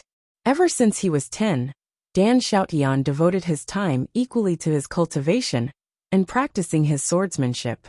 While his mastery of swordsmanship was SOSO, he had long gotten used to the weapon, so there was no need for him to intentionally switch to another weapon anymore. Besides, he felt that Dan Xiaotian would be a good fit for the sword art, which he had come up with earlier in the ethereal hall. It didn't take long for Dan Xiaotian to go through the sword art manual. There was only one move in the sword art manual, and that was tossing his sword. However, this move was much more complicated than it seemed. It required one to have precise control over one's strength in order to exploit the enemy's opening to bypass the enemy's defenses. Dan Xiaotian instinctively knew that the path to mastering this technique was fraught with difficulties. First and foremost, he needed to have a deep understanding of his enemy's strength and moves in order to launch a preemptive strike. Secondly, speed was also of key importance in this move. As difficult as the technique was, Dan Xiaotian was a person with great willpower. He put his all into every single practice throw he made, fearing that he would displease his teacher. Good. Zhang Xian nodded in satisfaction. The direct disciple he had just accepted didn't come anywhere close to Zhao Ye, Yuan Tao, and the others in terms of his talents, but he surpassed them in his positive attitude and diligence. After practicing for 2 hours, Zhang Xian noted that Dan Xiaotian had achieved a primary understanding of the technique before indicating that it was time for them to return back to their residence. Continue feigning to be crippled. Zhang Xian sent a telepathic message over to Dan Xiaotian to remind him. Dan Xiaotian, who was walking normally a moment ago, immediately began limping once more, just like how he had been for the past 10 years. With the breakthrough in his cultivation, not only was his leg fixed, his height had also increased by a fair bit.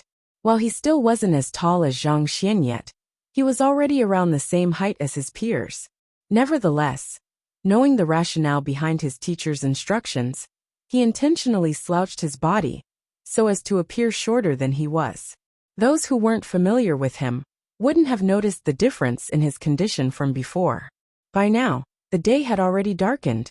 When Elder Yi rushed over with a horse carriage, the first thing he noticed was the difference in Dan Xiaotian, and he froze in astonishment. He was just about to say something when he saw the third young master shaking his head. Knowing the meaning behind the latter's gesture, Elder Yi swiftly concealed his astonishment and joy. Nevertheless, he still quietly kneeled to the ground and kowtowed to Zhang Xian several times before standing up once more and gesturing for the two to get onto the carriage. He was still thinking that the third young master was too kind to help another person despite the plight their clan was in. But who could have thought that it would be the latter's kindness who actually changed their lives? Old master, the third young master is finally well again. Elder Yi muttered quietly to himself as his eyes reddened. Wiping away the tears of joy brimming in his eyes, Elder Yi walloped the horse to quickly return back to the Dan clan. Shortly after they left, several shadows appeared by the corners of the street. They flitted through the darkness to track the movement of the carriage. Starlight City. Have you heard? A formidable expert has appeared in the ethereal hall today. He achieved 8 consecutive victories in the dueling ring, and eventually, he had no choice but to leave because there was no one who was willing to fight him. He won 8 rounds straight? Holy heavens! It must have been several hundred years since such a formidable expert appeared amongst us. Thinking about it, the cultivators of the Ascendant Cloud Sword Pavilion are currently recruiting outer disciples in our city, aren't they? Could they be the ones behind it? I doubt so. The cultivators of the Ascendant Cloud Sword Pavilion challenged that expert too, but they were utterly destroyed in a single move. Are you for real? How do you know?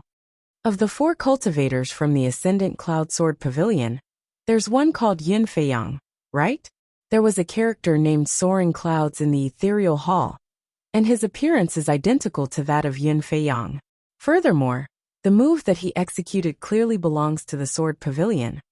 But even so, his head was impaled within a single move, and he died on the spot. That expert is that powerful. What's his name? His name? Let me think. I think he's called World's Edge. What an excellent name. Vast and unfathomable. Just listening to the name is enough to send shudders down my spine. News spread swiftly.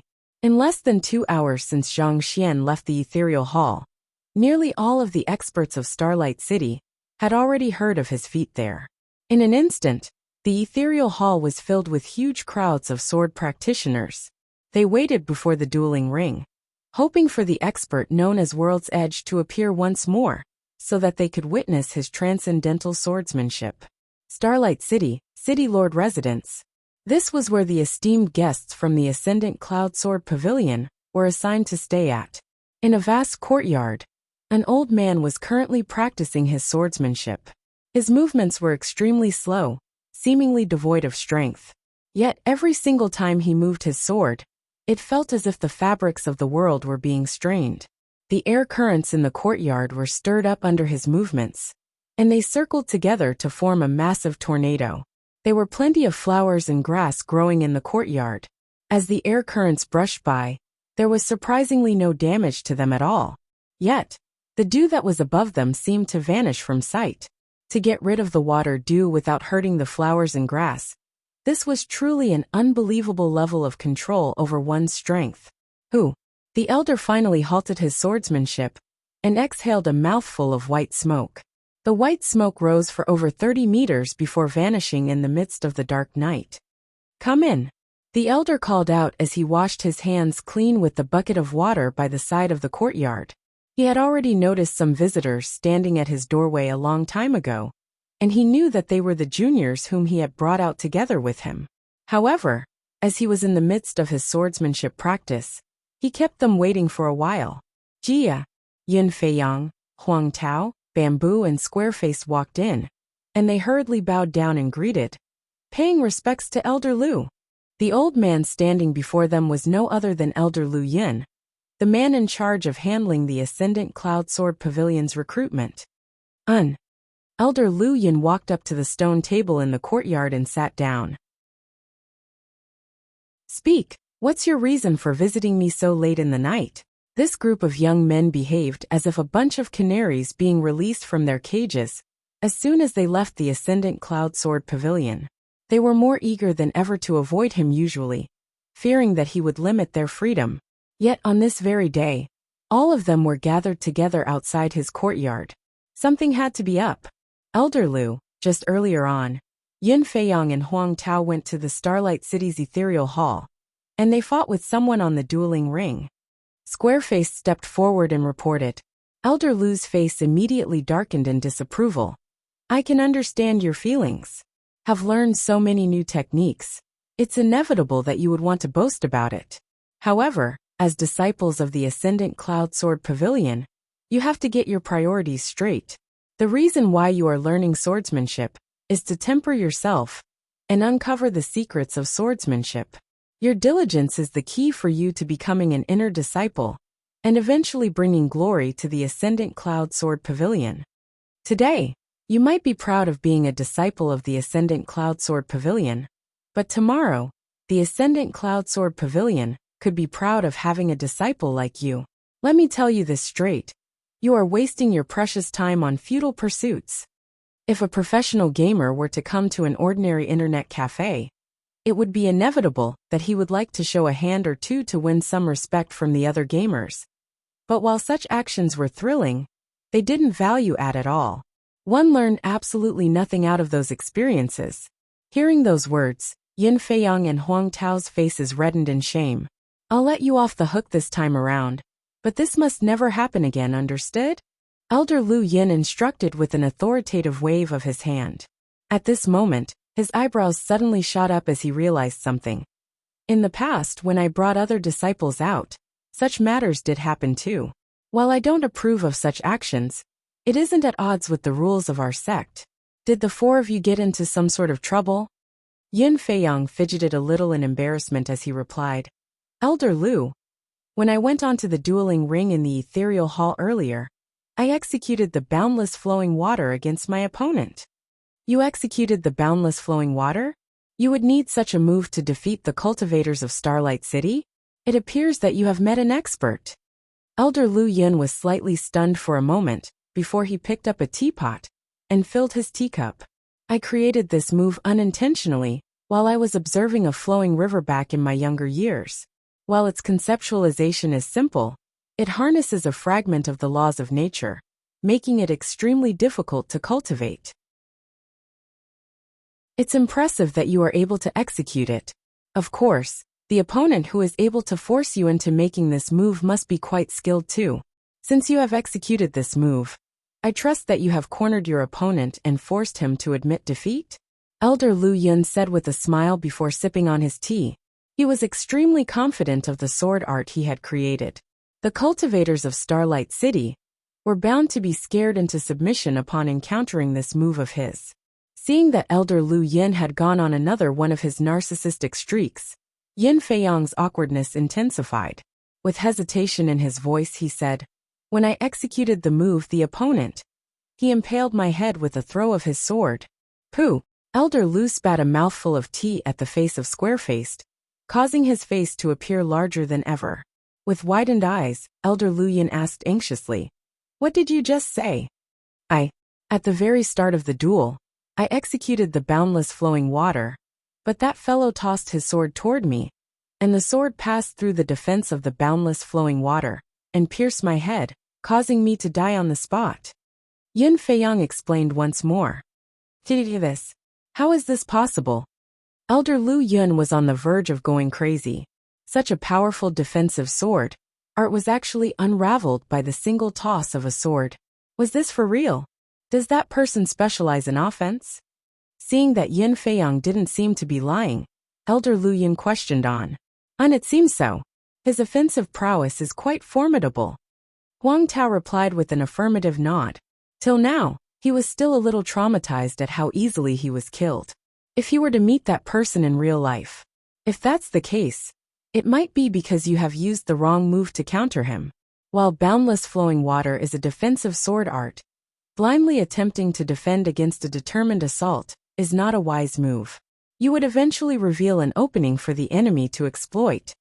Hearing that they had only lost in the face of exceptional offensive prowess, Elder Lu Yun slowly regained his calm. Against such an opponent, you have to grasp the initiative and make the first move so as to corner the enemy with your overwhelming momentum. If you had used the meteor steps in parallel with my bamboo-shattering swordsmanship, you should have been able to turn the tables around and defeat him easily. Regarding that, Elder Lu, I have crossed hands with that person too, and I executed the meteor steps together with the bamboo-shattering swordsmanship right from the start. Bamboo said with a reddened face. These were the two moves he executed against World's Edge as soon as the duel started. And of course, it went without saying that those two moves were created by Elder Lu Yun too. How is it? Did you overwhelm him with absolute might and defeat him in an instant? Elder Lu Yun asked as he took another sip of water. Bamboo scratched his head and replied, Well, before I could even get to him, he had already headshot me. Pooh. This time, Square-Faced's clothes were drenched too.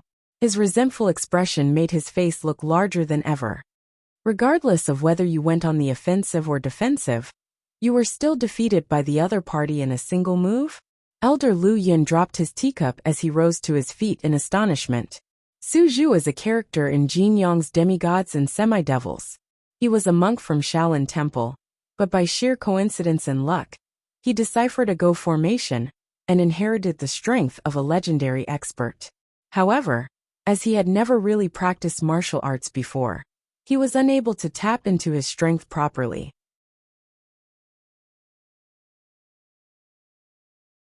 Let me take a look at the video from the ethereal hall. Knowing it was impossible for all 4 disciples to have the guts to band together with one another and lie to him, Elder Lu Yin instructed. Usually, he wouldn't have even be bothered to enter the ethereal hall of a remote place like this. But with 3 out of 4 of the disciples that had come with him been sniped so easily, not to mention that they had been using his technique, he had to take a look for himself. If that person was a talented sword practitioner, he would have earned merit for himself bringing that person back, considering that he was the elder in charge of recruitment. After taking out the ethereal tokens he had purchased, the 5 of them entered the ethereal hall and swiftly purchased the videos of their earlier battles. The ethereal hall would record down all of the matches on the dueling ring for sales and reference purposes. It didn't take long for them to finish looking through the battle between the 3 disciples and World's Edge. Each battle lasted for barely a few seconds after all. Elder Lu Yun swiftly came to understand the reason behind their defeats, and he shook his head in bitter disappointment. The other party saw through the flaws in your moves, and that's why he managed to defeat all of you so easily. Hearing those words, Yin Feiyang and the others hung their heads in shame. They knew that it was likely to be something of that sort too, but no matter what they did, be it to launch the preemptive strike, dodge, or fend against it, as long as they were in face of that tossed sword, they found that there was no correct countermeasure they could have taken that would allow them to turn the tables around. The move looked simple enough, consisting of just a sword toss aimed toward the head. But those who had stood in the dueling ring against World's Edge knew that it was much more than that. Yin Feiyang's boundless flowing water is executed exquisitely, but there's a huge problem in the fluidity of his movements. Those who know the slightest bit about swordsmanship would be able to see through the flaws and exploit it. As for Hu Bin's meteor steps and bamboo-shattering swordsmanship, while it appears powerful on the surface, the problem is that you are unable to bring out even a tenth of its true prowess once your power has been scaled down to Saint One Dan. Given so, it's inevitable that the 2 of you would be killed so easily. Elder Lu Yin harumphed coldly. Tonight, I expect you all to practice those 2 sword arts and movement art 100 times.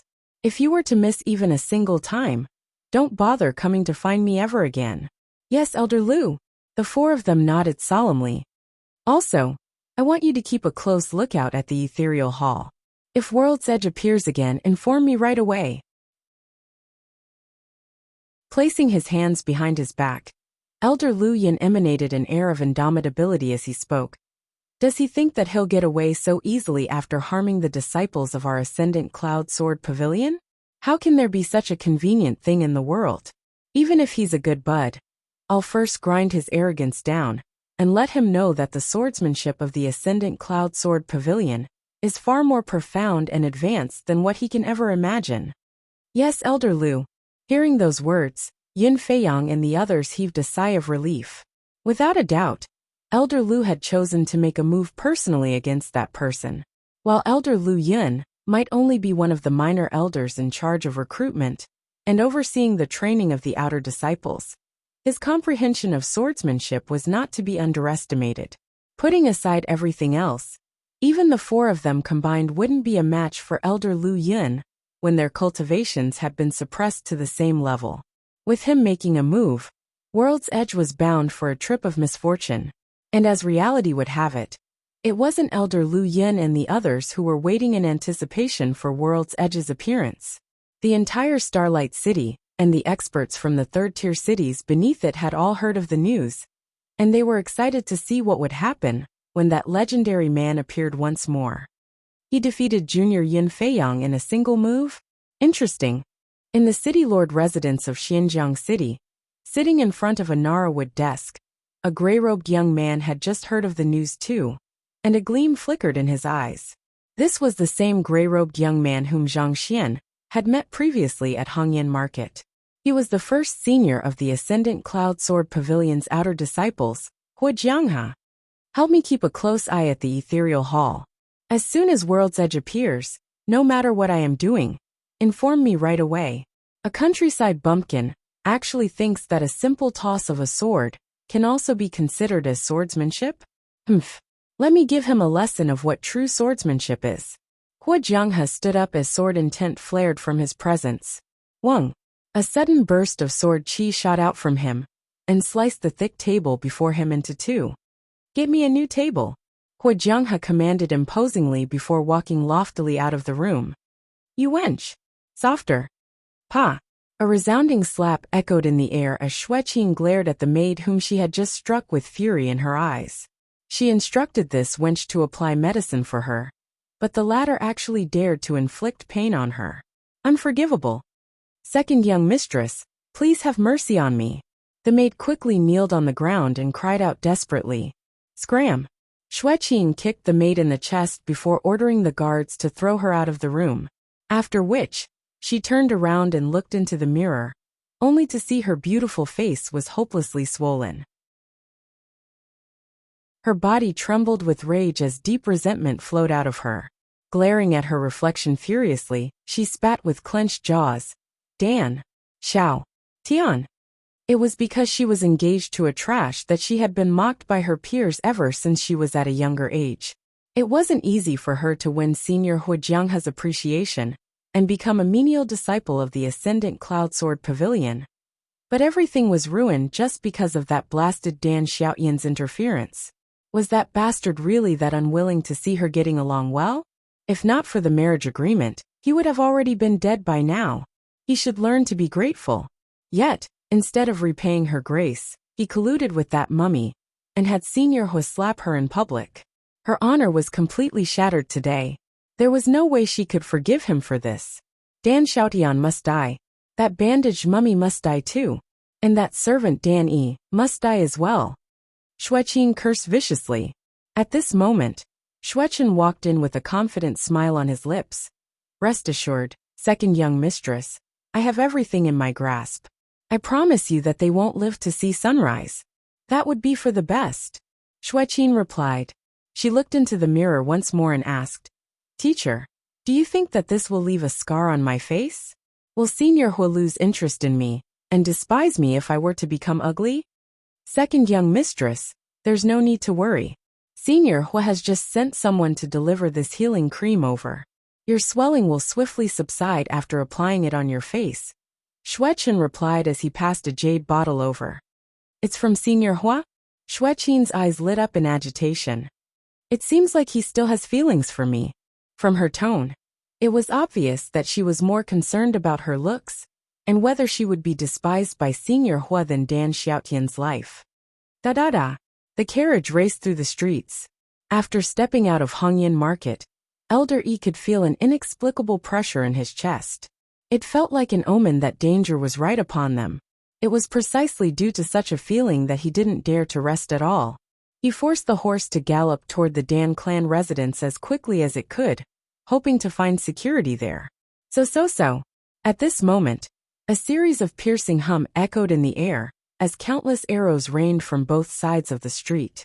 Ordinary arrows couldn't hope to harm a saint cultivator, but these arrows were the specially crafted feather arrows. Every single one of them carried might comparable to Saint Nine Dan experts. With so many of them raining down from above, not even great sage experts would be able to stand their ground.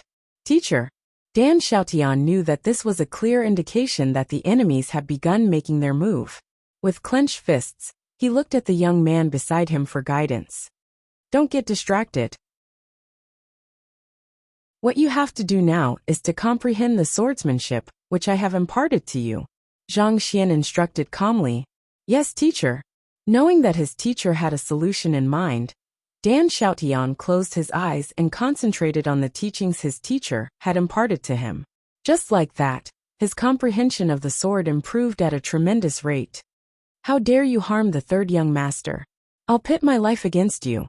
Elder Yi didn't hear the conversation between those two. As soon as he saw the sky filled with arrows above him, he couldn't hold himself back anymore. With a furious roar, he raised his whip and flicked it around the air, hoping to fend off the arrows that threatened to hurt Dan Xiaotian. He knew that even though his cultivation was at Saint Nine Dan, His physical prowess had already declined due to the stress and hardships he had to face while protecting Dan Xiaotian over the years.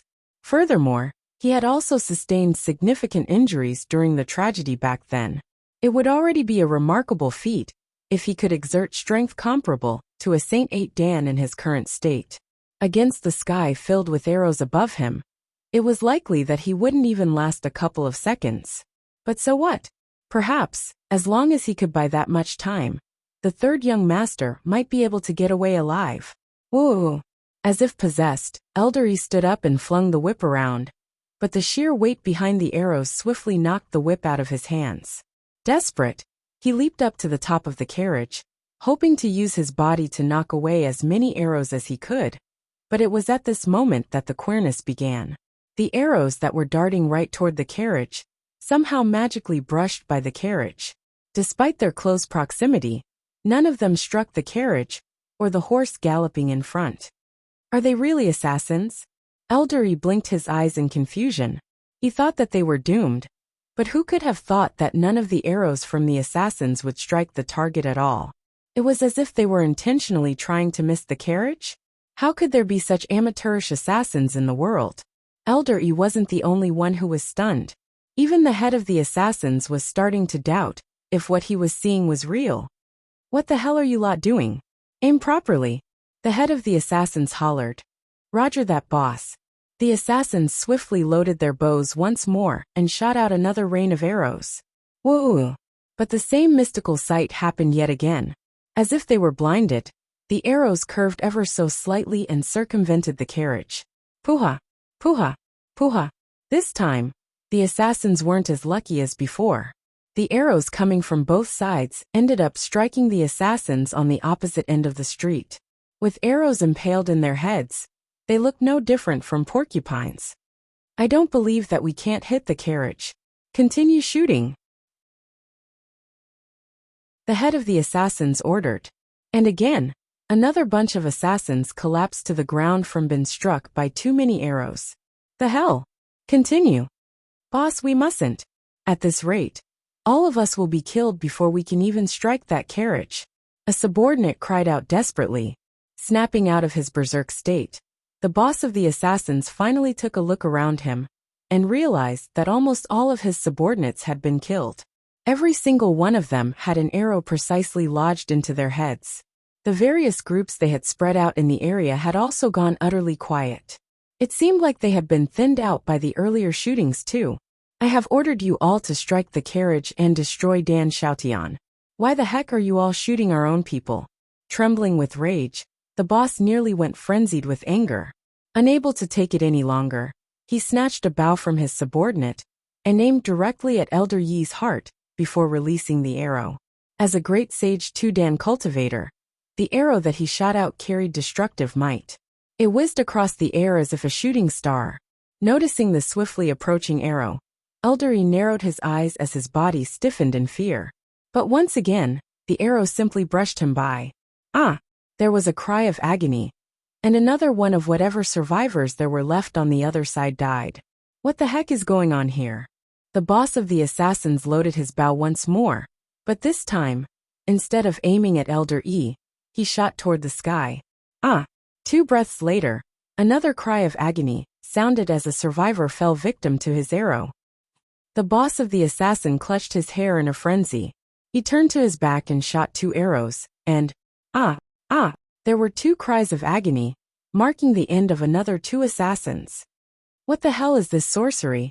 The boss of the assassins was on the verge of losing the last shred of his sanity. It was because he was unskilled in archery that he didn't bring a bow over. When in the world did he become such a formidable sharpshooter that he could strike his own people no matter where he was aiming at? More importantly, there should have been no one behind him. But somehow, the arrow did a perfect U-turn and accurately lodged itself into the head of one of his subordinates. Something was really wrong here.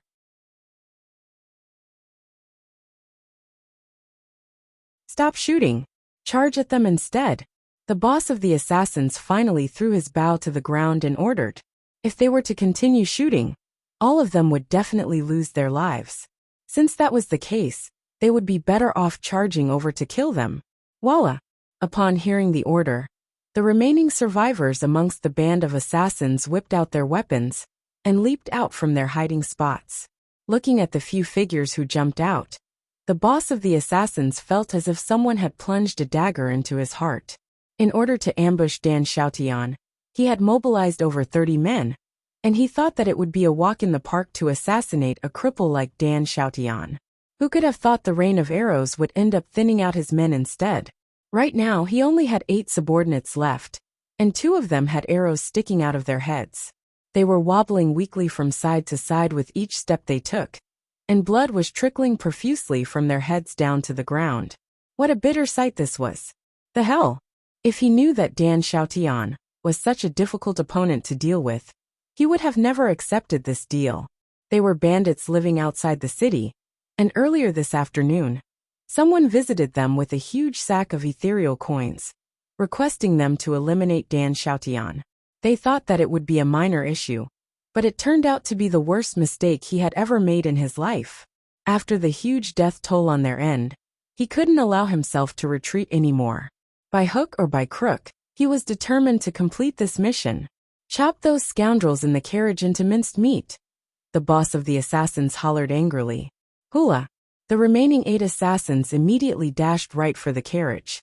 You'll have to step across my body if you wish to kill the 3rd young master. Elder E hollered. He was about to jump down from the carriage, but before he could do so, another figure had made a move ahead of him. The horse. It was as if the horse was angered by the earlier rain of arrows too. Without any hesitation, it freed itself from the carriage and dashingly leaped over a distance of 10 meters to stand before the 8 bandits. Pung! It kicked out its hooves and struck the 2 fellows with arrows lodged onto their heads. This strike pushed the arrow deeper into their heads, bringing them instantaneous deaths. The heck! The remaining 6 bandits were frenzied. To think that a horse would actually kill 2 of their comrades. If anyone were to learn that they were from the same group, they would die of shame. A short and stout middle-aged man whipped out his saber and dashed forward, intending to slice the horse into 2. But before his strike to reach, the horse suddenly kicked its hooves forward once more. Pa! Crack! It struck the middle-aged man's crotch squarely, and the sound of an egg shattering echoed loudly in the surroundings. The middle-aged man immediately kneeled to the ground as his face scrunched up so tightly that it could crush even a fly in between the folds. Hoo. While the middle-aged man was being incapacitated, the remaining 5 people swiftly closed in on the horse, intending to deal it a fatal blow. However, as if expecting their moves, the horse took 2 steps back to create some distance before kicking its hooves up once more. Pung. Yet another 2 more bandits collapsed to the ground, while grabbing their severely injured crotches. That rascal! The remaining 3 bandits went insane. It was one thing for their arrows to mystically miss the targets, but it was as if this horse had suddenly been possessed or something too. Their legs trembled in fear as they slowly backed away fearfully, hoping to make their escape. But before they could run away, the horse abruptly charged right at them. Pada! In a moment's time, the remaining 3 bandits were incapacitated too, after which, the horse sent a powerful kick to each of the kneeling bandits, and in less than 2 breaths, all 8 of them were tragically killed, leaving only the boss of the assassins. Pada! The whip in Elder Yi's hand fell to the ground, as he was shocked silly by the sight he had just witnessed. Did I really use a whip to strike this fellow earlier? Elder Yi felt a cold breeze breathing on his crotch as he stared at the horsewhip on the ground with a look of fright, not daring to pick it up at all. If the horse were to remember the grudge and give him one good kick. Well, he was old and couldn't really have children anymore, but he still valued his manhood as much. It was the kind of thing that you would rather retain, even just for decoration, than to have it shattered. Looking at the corpse in the ground once more, Elder E couldn't help but shudder. These assassins were mostly at Saint 9 Dan, and some of them had even reached Great Sage 1 Dan. Yet, they were all destroyed by a horse just like that. How in the world did something as ridiculous as this even happen? When did the horse he took care of every day become such a formidable creature? On the other hand, the boss of the assassins nearly went insane upon seeing this sight. I don't believe that a great bandit like me, who have ruled the Xinjiang city for more than 10 years, would lose to a mere horse. Trembling with rage, the boss of the assassins roared furiously and charged forth. In response to his aggression, the horse also galloped forth furiously as well. But before the two could collide with one another, the boss of the assassins suddenly conducted an abrupt sidestep, allowing him to bypass the horse. In the next moment, he was already right before the carriage. As expected of a great Sage 2 Dan expert, his reflexes were truly worthy of praise. The earlier attack was just a feint. His main goal all along had been to get rid of Dan Xiaotian. As long as Dan Xiaotian was dead, he could claim the rewards to the mission, and with time, he would be able to build his band up once more. After the deaths of so many of his subordinates, he couldn't allow himself to walk out of here without earning anything. Shit, that despicable scoundrel. Neither Elder E nor the horse expected the boss of the assassins to be so determined to get rid of Dan Xiaotian, even after all that had happened. It was already too late by the time they realized it. They couldn't make it in time to save Dan Xiaotian anymore. So, a saber pierced right through the windows of the carriage. If Dan Xiaotian's guard was down, this attack could very well claim his life. Hung Long. But at this crucial moment, the incomprehensible happened. As if a fairy tale came to life, the carriage suddenly leaped up and crushed the boss face with its wheels. Pung! That unexpected heavy strike caused the boss of the assassins to bleed profusely. Taken aback, he immediately attempted to retreat, but before he could make a move, the carriage was already charging in his direction. Bam! 7 molars were smacked out from his mouth as his saber flew into the distance. The boss of the assassins quickly scrambled back to his feet and backed away from the carriage warily, but the latter didn't seem to have any intentions of letting him get away. Using its handles as a pair of hands, it seemed prepared to pummel him into the ground. What the hell is this? The boss of the assassins rubbed his eyes in disbelief. The arrows didn't hit. Fine. There might be some kind of experts altering the trajectory of the arrow. I'll accept that. The horse suddenly became so powerful. Fine, it might be because it had just undergone some kind of evolution or became a tamed beast. I can accept that too. But a non-living carriage suddenly leaping around and executing martial arts, as if it was the most powerful existence in the world. How in the world am I supposed to accept something as ridiculous as this?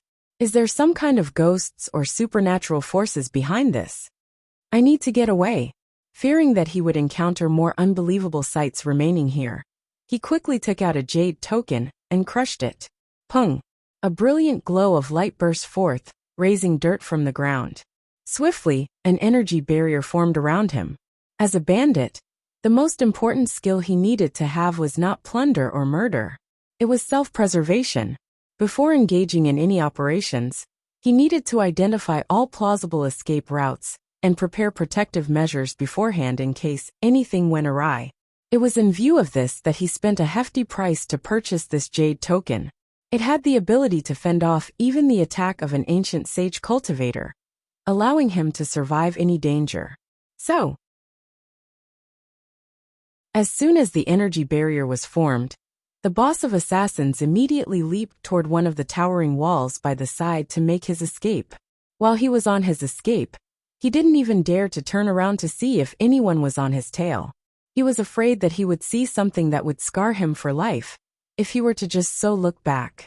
At this point, not even death in the hands of an expert scared him that much anymore. However, if he were to die to a horse or a donkey, he didn't think that he would be able to rest in peace. The boss of the assassins sprinted with all of his might until he was finally out of breath.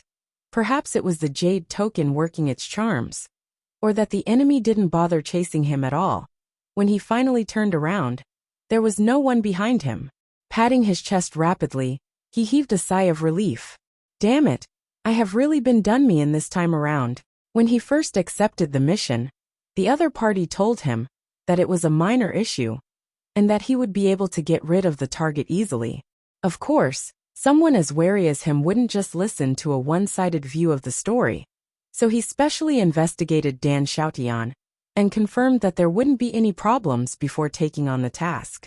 He never expected that things would end like that. Dan Xiaotian was indeed not formidable at all, but his horse and carriage were freakishly powerful. How was he supposed to complete such an assassination? He swiftly fled outside of the city, to where he had agreed to meet the client after the job was done. He lit up a bonfire and waited patiently for the other party to appear. There was no way he would be letting this matter go so easily. Elder Yi's body had been so tense throughout the entire encounter that when everything ended, his body simply suddenly slackened and fell to the ground.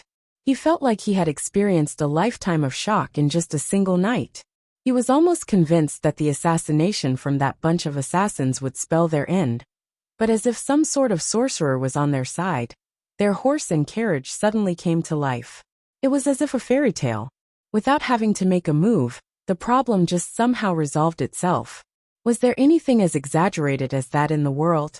While he was in the midst of his shock, the horse suddenly galloped back to the carriage, secured itself to it, and with its head tilted upward, it began galloping back to the Dan clan residence once more. Watching the horse in front of him, Elder Yi's hands trembled in horror. For such a fearsome horse to be pulling their carriage. Even if you want to pull our carriage, I wouldn't dare to even think of driving you around. Master Zhang. Elder Yi turned his head backward and asked. In truth, he already had an answer in his mind. The horse and carriage had been perfectly normal for all of these years, and the only thing that had changed from back then was Zhang Xian's appearance. We'll talk once we're back at the Dan clan residence. Zhang Xian's voice echoed quietly from within the carriage. He knew that someone would ambush them on their way back, so he had the horse tamed, and the carriage enchanted when he got onto the carriage earlier. Even ordinary people were able to reach Saint Nine Dan without cultivating, let alone horses who boasted stronger constitutions than humans. Upon maturity, they already wielded strength on par with great sage One Dan cultivators.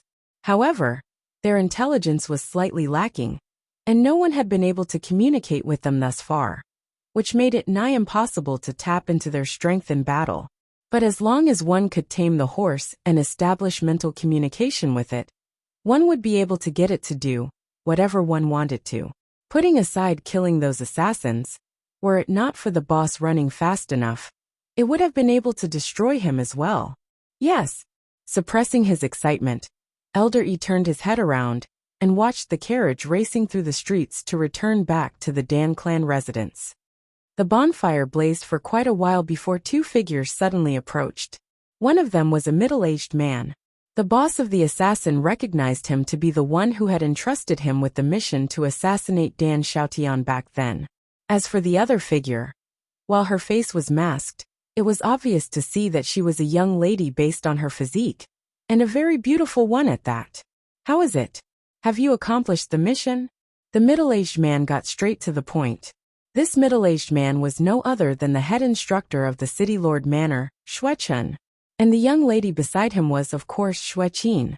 Typically speaking, such matters wouldn't require her involvement, but after the humiliation she had suffered, she wished to see with her own eyes the heads of Dan Xiaotian, and that mummy who dared to cross her. Thus, she decided to follow Xueqin here, after concealing her appearance with a mask. Accomplished the mission? Look here, don't you think that you have some explaining to do? Is this what you mean by a simple task? The boss of the assassins roared in anger. What do you mean by that? Xueqin frowned. Is your group so weak that you can't even get rid of a severely injured old man and a cripple? Weak my ass. The head of the assassins spat. More than 30 of my brothers have died in the earlier operation. If not for my fast reflexes, I would have died there and then too. How do you intend to compensate me for my loss? More than 30 of your men died. Xueqin widened her eyes in disbelief. Are you telling me that Dan Xiaotian's group single-handedly got rid of all of you? Does he wield such capabilities? It isn't him. The head of the assassins harumphed. Who else could it be then? Xueqin asked doubtfully. He had investigated Dan Xiaotian carefully, and the latter shouldn't have any backing in Xinjiang City. Given the strength of this band of bandits, they should be able to deal with him easily. These bandits were a pain to deal with when they plundered the merchants coming into Xinjiang City, So why would they suddenly become so inept now when their target was just a mere Dan Xiaotian? The head of the assassins spat on the ground and bellowed wrathfully. The one who killed my brothers is their horse. No, that's not it. Their carriage as well. Xuechun and Xueqin.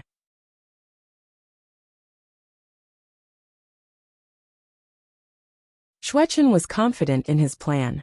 He had no doubt that the band of bandits would be able to eliminate the fallen remnants of the Dan clan and cleanse the humiliation which the second young mistress had suffered.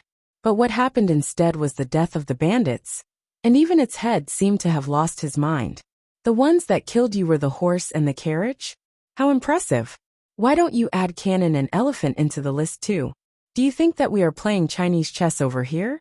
Are you trying to play games with me here? I'm asking you, who is the one who killed your men? Answer my question. Xuechun bellowed. Haven't I already answered your question? It's a horse and a carriage. The head of the assassins roared. Horse? Carriage? Xuechun and Xueqin were more confused than ever. Dan Xiaoyan's horse and carriage possessed strength comparable to great sage One Dan cultivators. They easily trampled my subordinates to death. Furthermore, it seems like there was some kind of supernatural force helping them. We shot out many arrows, but none of them struck the target.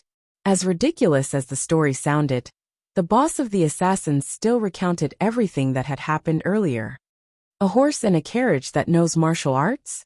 Xuechun's face turned livid, as he felt as if his intelligence was being challenged over here. He grabbed the boss by his collars and pulled him up into the air. You rascal! I don't have the patience to be playing games with you. Even if you wish to back out from our request, you owe me at least a rational explanation. You think that I'm lying to you? The boss was on the verge of going insane. Why did no one believe the words he was saying? He was being perfectly honest over here. Enough. Here is an ethereal card, and there are 500 ethereal coins inside. That should compensate you for your losses. Xuechun couldn't be bothered to waste his time with this deranged fellow, so he tossed a card over nonchalantly. You are only going to give me 500 ethereal coins for the lives of 30 of my brothers? The face of the boss twitched. This bit of money wasn't even enough to replenish the arrows and bows that they had used in the operation. You didn't complete the mission we agreed on. I'm already being very magnanimous here, to give you 500 ethereal coins. Now scram from my sight right now, or I swear you won't be getting a single coin out of me anymore. Xuechun spat with narrowed eyes. You, sensing killing intent from Xuechun's eyes, the boss of the assassins knew that he might really be killed if he were to continue challenging Xuechun's bottom line. Thus, he picked up the card and departed into the dark night. Teacher, Dan Xiaotian isn't dead yet. What should we do? Xueqin asked anxiously. Those bunch of useless trash. The only reason why I turned to them is just so to avoid any complications. Xuechun harumphed coldly.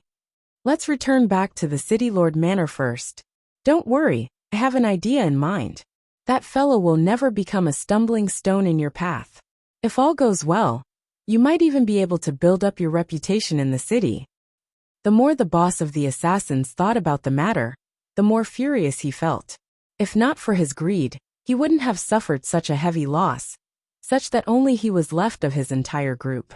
Clenching his fists in fury, he quickly flitted his way back to his den, but just when he had barely arrived at the entrance, a voice suddenly echoed from the dark woods around him. After the deaths of so many of your brothers, you are willing to be sent off with just 500 ethereal coins? Who is it?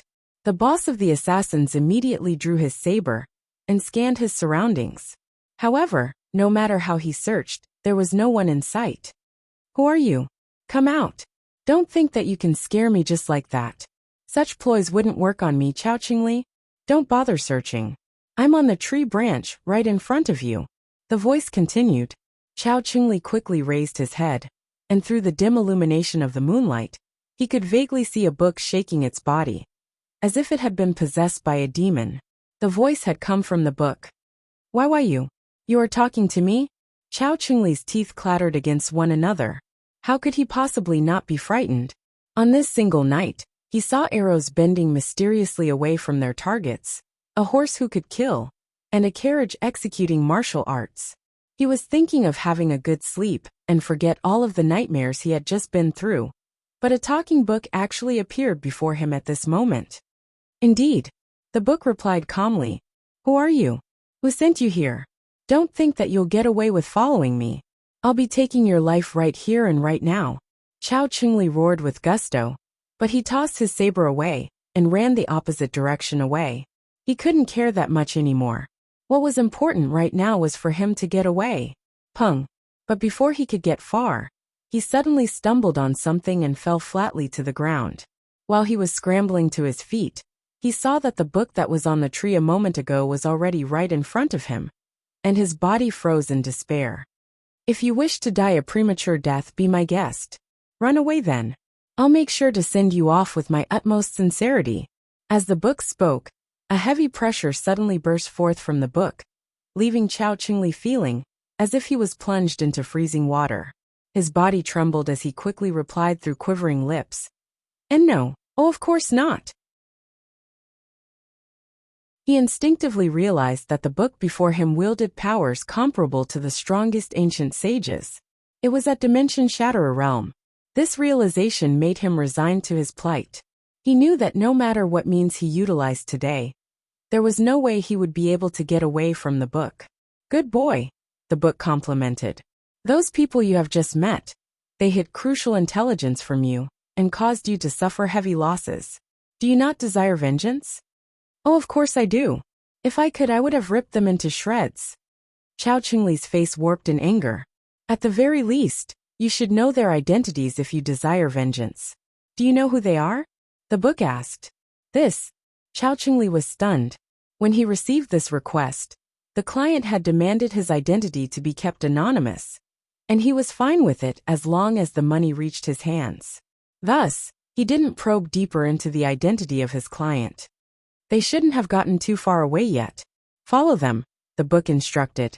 As the leader of a band of bandits, something as elementary as tracking someone shouldn't be too much of a problem for you, right? "I understand." Chao Chingli nodded. Those words affirmed his doubt that the book, just like the earlier horse and carriage, had come from Dan Xiaotian.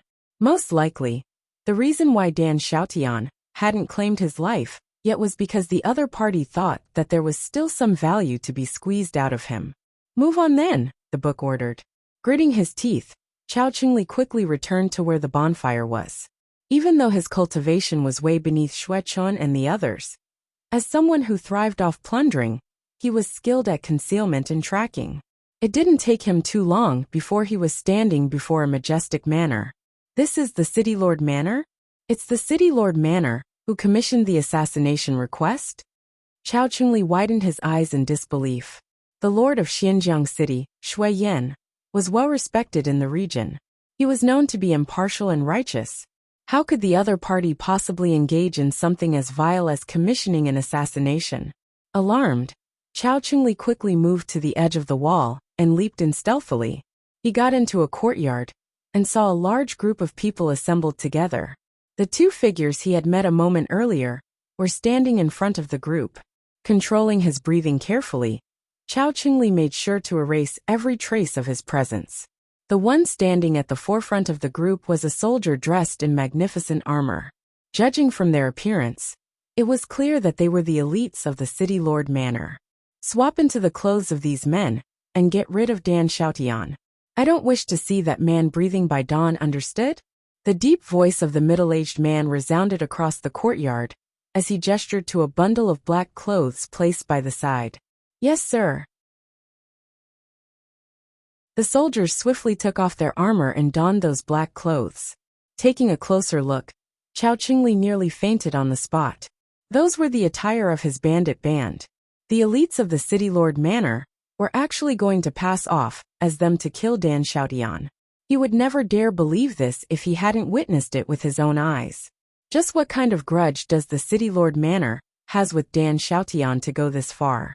Chao Chingli thought as he wisely made the decision to record the sight before him with a record crystal. Very soon, the disguised soldiers of the City Lord Manor were already sprinting their way over to the Dan clan residence. It didn't take long for them to surround the area. "We'll charge in together. Spare no one at all." The leader of the soldiers commanded with a suppressed voice. Yes, sir. At the command of the leader, the soldiers dashed right into the residence. Chao Qingli carefully climbed onto one of the lush trees outside and looked at the happenings in the residence through the dim moonlight. What he was going to see would be one of the most unforgettable sights in his life. A young man was standing firmly at the center of his residence with a sword in his hand. Each time he flicked his wrist, a head would roll to the ground. The wind roared endlessly within the confines of the courtyard, and it felt like this force wouldn't die down until every single one of the trespassers dropped dead. In less than 3 minutes, the 50 elites dispatched by the City Lord Manor were already cold, hard corpses. That person is Dan Xiaotian? He's supposed to be the weakling that I have to kill. Chao Qingli's face paled as his heart beat so swiftly that it felt as if it would leap out of his chest. Damn those bastards from the City Lord Manor. They are trying to get me killed. It was fortunate that the ones who had made a move on him earlier were the horse and the carriage. If he had to face Dan Xiaotian personally, his head would have also been severed from his neck in a heartbeat. The young man's swordsmanship had already reached an unfathomable level, where even a simple slash carried profound intent. He had never witnessed such a terrifying technique in his entire lifetime. Teacher. After slaying everyone, the young man Dan Xiaotian walked into the room with an incredulous look on his face, as if he couldn't believe that he was the one who had massacred so many soldiers. It was also only then did Chao Qingli realize that there was a young man sitting in front of one of the rooms all along, spectating the battle. He actually didn't notice the young man's presence from the very start till now. This young man appeared to be in his early 20s, and he had a graceful demeanor. In the face of Dan Xiaotian's presence, the young man put down his teacup calmly, before a disapproving frown made its way to his forehead. Just these few opponents, and you actually took more than 2 minutes to deal with them. That's 3 breaths for every single one of them. If this is all that you got, how am I supposed to impart even more advanced swordsmanship to you? You won't be able to make it at this rate. Tonight, you shall be practicing your sword out here till daybreak, understood? Understood. The young man lowered his head in shame. Dan Xiaotian killed a person every 3 breaths, but he is still getting punished for that? Chao Qingli nearly choked on his saliva. He had seen plenty of geniuses, and Dan Xiaotian definitely ranked at the top of his list. Yet his teacher was still unhappy with his performance. Wasn't this teacher a little too harsh? That wasn't all though. While Chao Qingli was still trying to digest all that had happened earlier, he saw the horse, which had destroyed his subordinates earlier, galloping over to the young man's side. With a bright smile on its horse lips, it picked up the teapot and refilled the young man's teacup, after which, it even lifted up its hooves and carefully wiped them clean before massaging the young man's back. Chao Qingli felt as if his rationality was being challenged right here. Could that being over there really still be considered as a horse? Was this how a horse was supposed to act? I must never come to the Dan clan ever again. Never ever.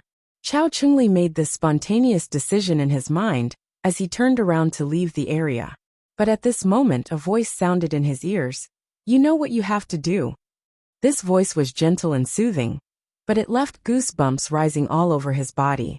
He quickly turned around to look back into the Dan clan residence, and he saw the young man sipping on his tea, looking in his direction with a slight smile on his lips. It was as if the other party had peered through the concealment of the darkness to look right at him. Chao Qingli found himself falling into incoherency at this abrupt happening. You just have to recount what you have seen today. The young man's lips didn't move at all, but his voice echoed clearly in his ears. I understand. Chao Qingli replied with a deep bow. You have directed malevolent intentions toward me earlier. On the account that you have done it under another man's bidding, I'll overlook it this once and spare you. However, be warned that I will not be so courteous if you dare harm the life of another man with those filthy hands of yours. I'll be watching you, the young man said before his voice trailed off. Why yes, Chao Qingli replied before fleeing as quickly as he could.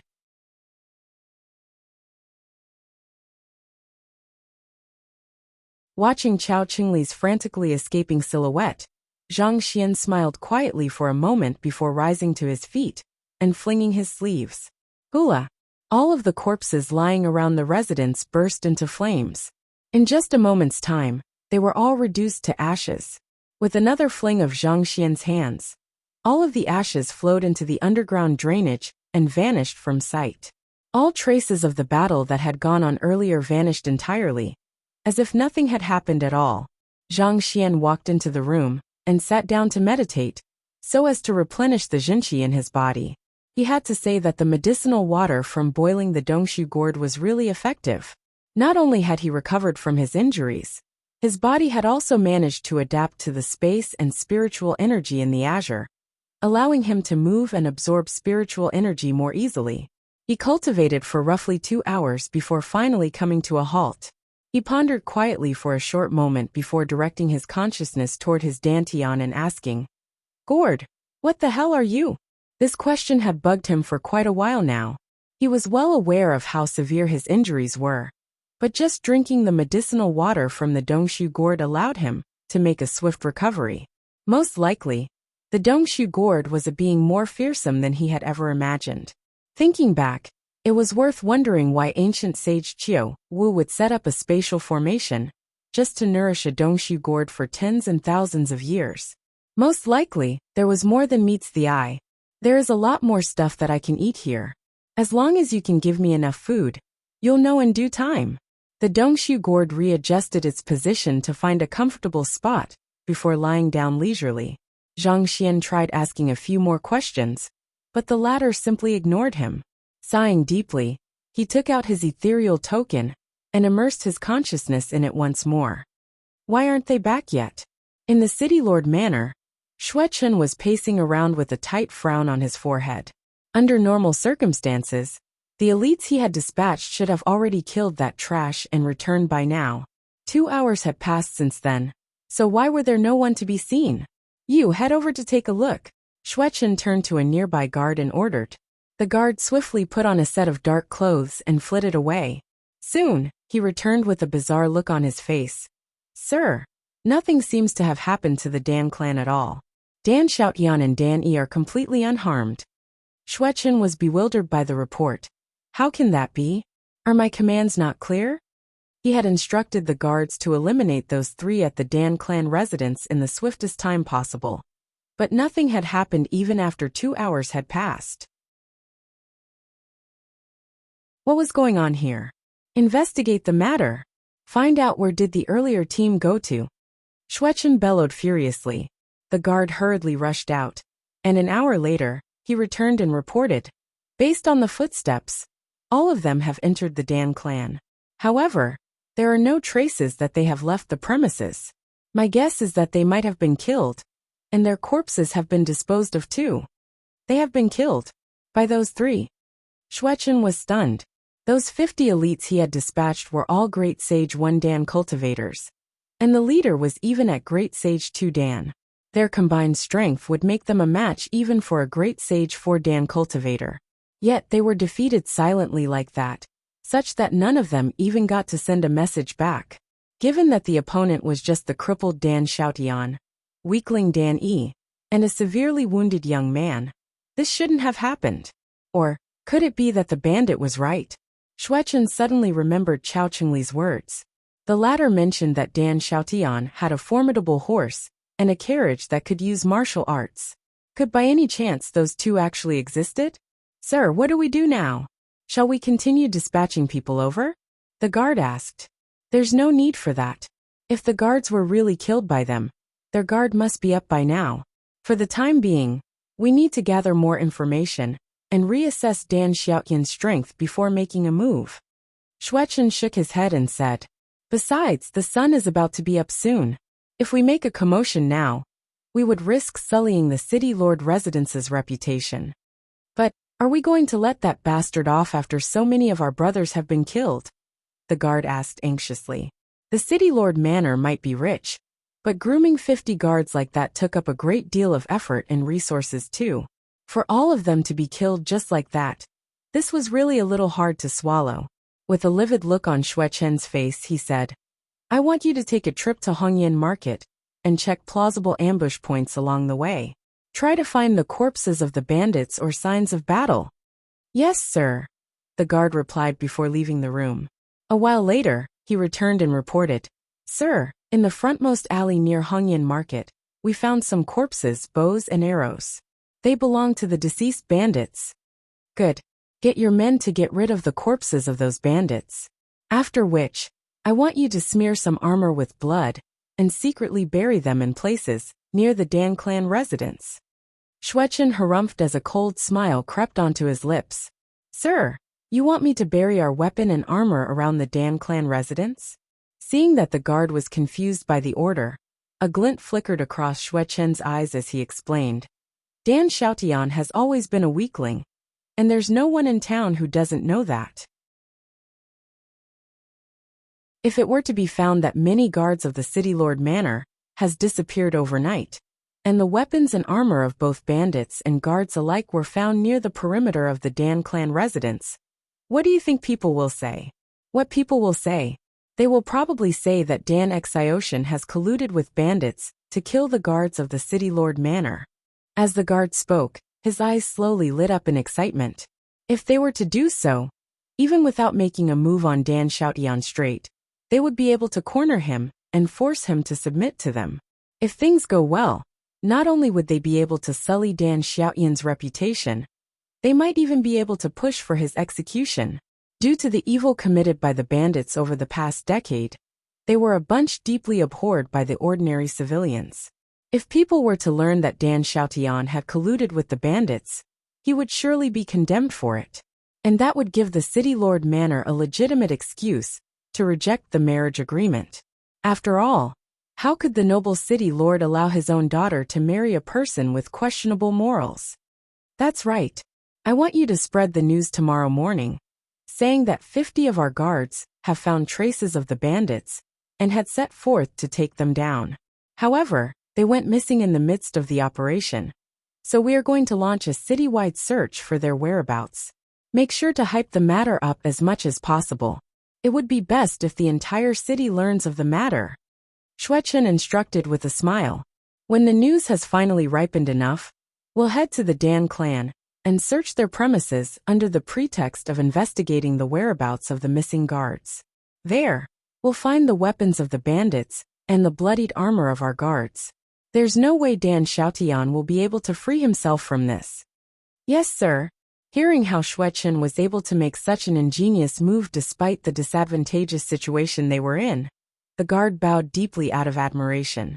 He pondered over the plan for a moment before asking, But sir, what if Dan Xiaotian refuses to plead guilty to it even with those evidence in place? With chilling eyes, Xuechen said, He can deny it all he wants, but it will all be futile. As long as we can find a reason to drag him to the City Lord Manor, he'll be ours to deal with. We can simply pin whatever crime we want on him and sentence him accordingly. That's true.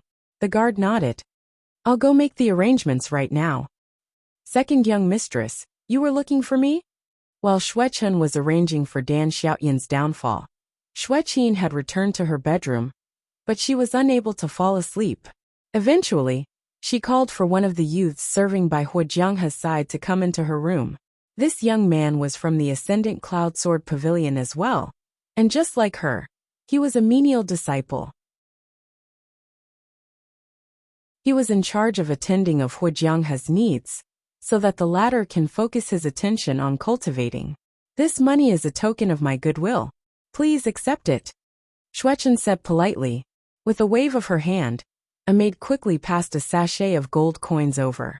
Before passing the sachet over, the maid casually shook the sachet a little, and the resounding jingling of coins echoed in the air. From the looks of it, it appeared that there were at least 100 coins inside. We are all from the same sect. Second young mistress, there's no need to stand on ceremony. The young man's eyes lit up as he kept the sachet.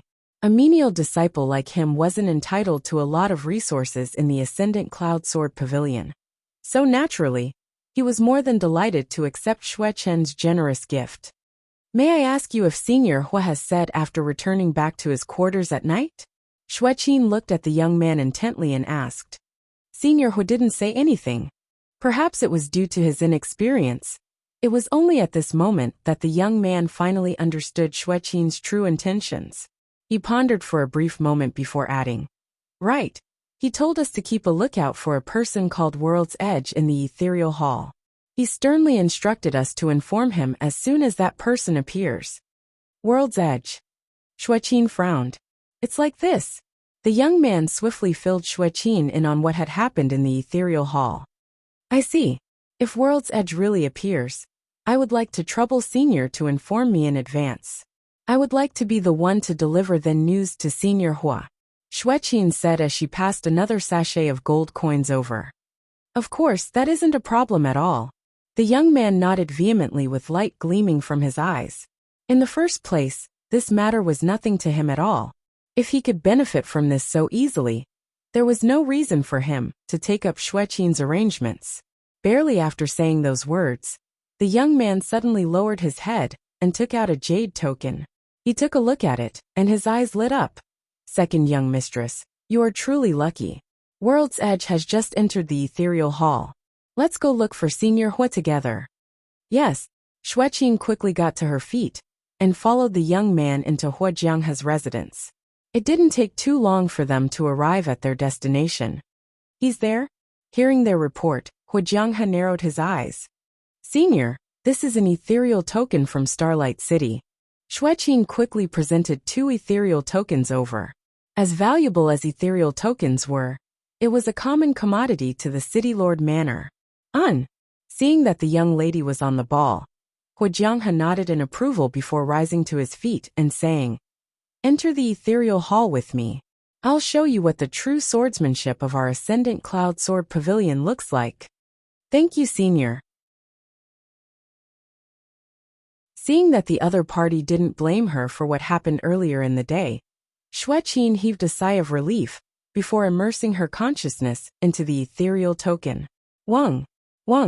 The two of them entered the ethereal hall simultaneously.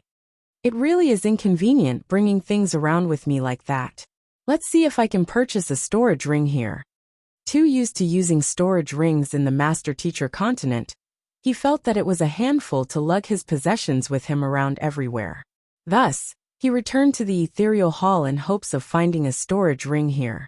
While it was late at night outside, the ethereal hall was filled to the brim with people. Furthermore, the surroundings remained extremely bright, as if the concept of day and night didn't exist here. Zhang Xian made his way over to the front receptionist and posed his question. "Of course, there are storage rings on sale in the ethereal hall too. Each of them costs 500,000 ethereal coins." The attendant replied cheerfully. 500,000 ethereal coins? Zhang Xian's eyebrows shot up. That was exorbitant. It was no wonder why even a huge clan like the Dan clan didn't have a single storage ring with them. "I won 8 matches earlier in the day. If I were to join the dueling ring now, will I continue on from the 9th match, or will I be starting over from the 1st? Zhang Xian asked. Currently, the dueling ring was the fastest way to earn ethereal coins that he knew of. However, he had left halfway through, so if the count were to start again from the 1st round, it would really be a huge pain for him. It was likely that no one would want to challenge him anymore by the time he reached the 8th round again. After all, the Starlight City only had that much experts.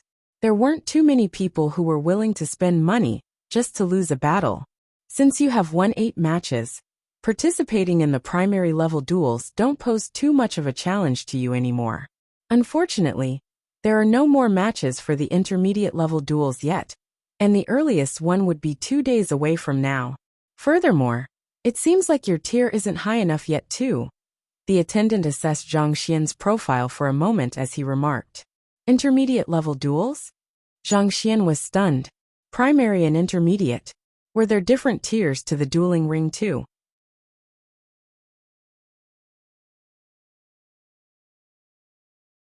Of course, the attendant explained with a smile. There can be significant differences in the fighting prowess of cultivators despite the cap of cultivation here. And there would be no one who would be willing to challenge a person whom they know they can't win in the dueling ring. The main purpose of the dueling ring is to temper one's combat techniques, and this can only be done with a suitable opponent. Thus, in order to allow for better pairing of opponents, the dueling ring is divided into various tiers too. Zhang Xian nodded in realization. Take him for example. Competition at such a level couldn't even trigger his motivation at all, let alone sharpen his skills. The dueling rings are divided into primary, intermediate, and advanced. If you are able to win 10 rounds consecutively in a certain tier, you will be allowed to proceed to the next tier, the attendant explained.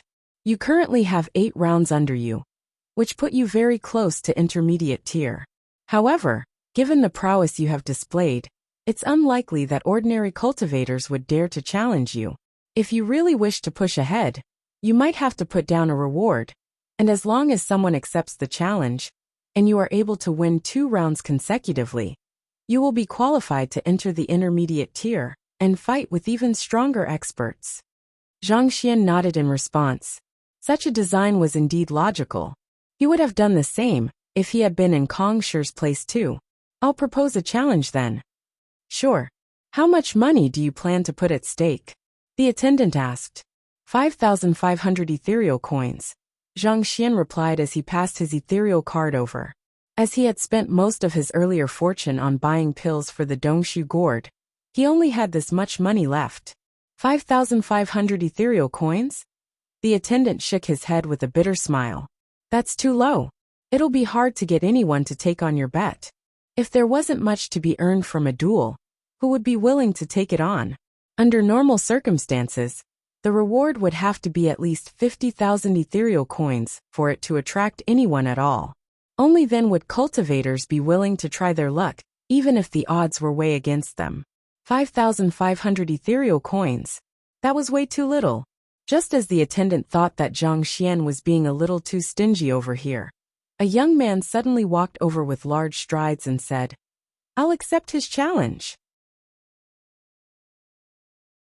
The young man appeared to be in his mid-20s. There was a sword in his hand, which indicated that he was a sword practitioner. Beside him was a beautiful lady in her late teens by his side. They were none other than Jianghe and Shueqin. However, as those two had altered their appearances too, Zhang Xian was unable to identify them either. You are willing to take up my challenge? Not expecting an opponent to come for him so quickly, Zhang Xian heaved a sigh of relief.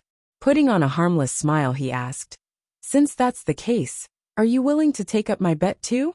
Hearing that it was another bet, Jianghe's face immediately turned livid as he remembered the unpleasant situation he was in earlier in the day. What kind of bet do you want to make?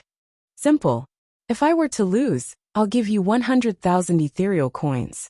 On the other hand, if you were to lose, you'll have to give me 100,000 ethereal coins. Zhang Xian's initial thought was to raise the stakes to 500,000 ethereal coins, but he was afraid that it would scare his prey away, so he eventually chose a lower amount.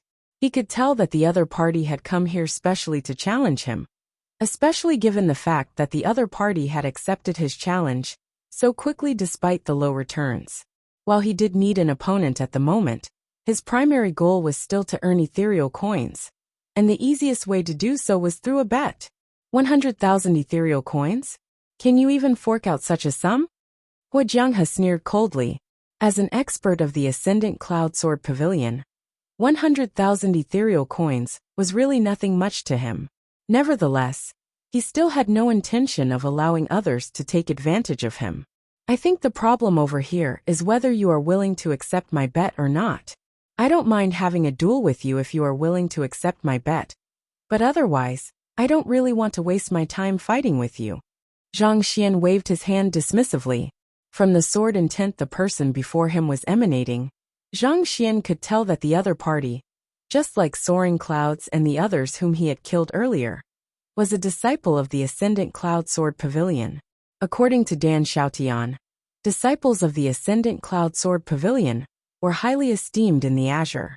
The fact that the other party had come all the way here to challenge him likely meant that he was here to seek vengeance for those who were slain by his sword. Since that was the case, this meant that he could try pushing the other party a bit. Besides, it was hard work to suppress his cultivation down to a 20th of what it was. He couldn't execute most of his techniques, and it was extremely stifling for him. It was only natural that he should be rewarded handsomely for his efforts. If he hadn't suppressed his strength, His opponent could very well be scarred for life. Audacious. It's your honor that Senior Hu wishes to challenge you to a battle. How dare you put on such an attitude before him? Xueqin bellowed coldly, displeased at World's Edge's dismissive attitude. It was very likely that Hu Jianghe would become an inner disciple by next year, and it should be the other party's honor to have such a powerful expert challenging him. Yet the other party still seemed so reluctant, even demanding to hold a bet for it. Know your place. All right, that's enough. Hu Jianghe raised his hand to stop Xueqin. He looked at World's Edge once more and said, I don't mind having a bet with you. However, if you were to lose, I don't need your 100,000 ethereal coins. What I want you to do is admit your swordsmanship is beneath that of the Ascendant Cloud Sword Pavilion, and follow me back to the Ascendant Cloud Sword Pavilion to become an outer disciple. 100,000 ethereal coins was a sum that he could afford to squander, but the reputation of the Ascendant Cloud Sword Pavilion had to be protected at any cost. News saying that Yin Feiyang and the others had lost were already going around town, and if he were to continue remaining idle as their first senior, it wouldn't be long before others begin saying that the disciples of the Ascendant Cloud Sword Pavilion were weaker than mere unaffiliated cultivators. He couldn't let a minor incident like this mar the reputation of the sect. Besides, he had much to earn by recommending budding talents to the sect too. It would be considered a huge contribution from his part. Very well. Zhang Xian nodded. Those terms and conditions were nothing to him. Besides, lose. How is that even possible? That's a word which I have never written once in my life. Let's head to the dueling ring then. Having come to an agreement, the two of them quickly made their way over to the dueling ring. Look, World's Edge is here again. Is he going to fight with someone? That's great. I'm finally able to witness his transcendental skills once more. I can't even tell you how impressed I am with his techniques. Hurry up and call up those bunch of useless fools. If they were to miss World's Edge's match, they would probably hate us to death. Who is the one he's fighting with? A river's glance? I don't have any impression of this person at all. But the young lady that's beside him, Winter Zither, I think I have heard of her before. Who is she? Wait, let me think. Yes, that's right. She's the second young mistress of Xinjiang City. Her name seems to be Xueqin or something. She's quite a beaut, and her swordsmanship is amazing too. Discussions could be heard here and there. Hu Jianghe's nickname, A River's Glance, was the same one that he used elsewhere too. It was just that he had never been to Starlight City's Ethereal Hall, so no one here had heard of it before. However, it was different for Xueqin. As the daughter of the city lord, she was a frequent guest at the Ethereal Hall, and she had made quite a reputation for herself here too. Thus, many people were able to recognize her swiftly. This was similar to how top esports players were well known both on the net and in person, such as One Autumn Leaf Yi Qiu and Heng Sa Tianya, Xueqin. Those words weren't spoken discreetly, so Zhang Xian heard all of them loud and clear. He couldn't help but stop in his footsteps. Surely it couldn't be so coincidental? He was here just to buy a storage ring, but he still managed to encounter this rejected fiancé? Speaking of which, if Winter Zither was her, wouldn't that mean that A River's Glance was the fellow from the Ascendant Cloud Sword Pavilion, who was here to recruit disciples? Earlier, the other party mentioned something like wanting to bring him to the Ascendant Cloud Sword Pavilion as an outer disciple too. Just as they were about to reach the dueling ring, Zhang Xian abruptly turned around to grab Xueqin. His movements were so quick that it caught the young lady off guard. She instinctively raised her sword to protect herself, but by the time her sword was up, the other party had already retracted his palm. There was a gentle smile on the other party's face. What are you doing? Xueqin questioned impatiently. She thought that an expert who had caught Senior Hu's eyes would at least conduct himself properly. But who could have thought that the latter would attempt to make a move on her? It's nothing much. I saw a mosquito on your head, and I chased it away for you. Zhang Xian replied cheerily. You. Xueqin's breathing hastened in anger, causing her chest to bounce up and down. Mosquito? Mosquito your head. We are in the ethereal hall, existing only in consciousness. How could there be any mosquitoes here? Can you at least be any more insincere with your lies? Paying no heed to Xueqin's rage, Zhang Xian turned his attention to the Library of Heaven's Path, and just as he had expected, a book had been compiled. It was filled with Winter Wither's cultivation flaws, as well as a simple introduction about her. Xueqin, the second daughter of the city lord of Xinjiang City. Zhang Xian's lips crept up. While it was possible to conceal one's appearance and identity in the ethereal hall, it couldn't deceive the eyes of the Library of Heaven's Path.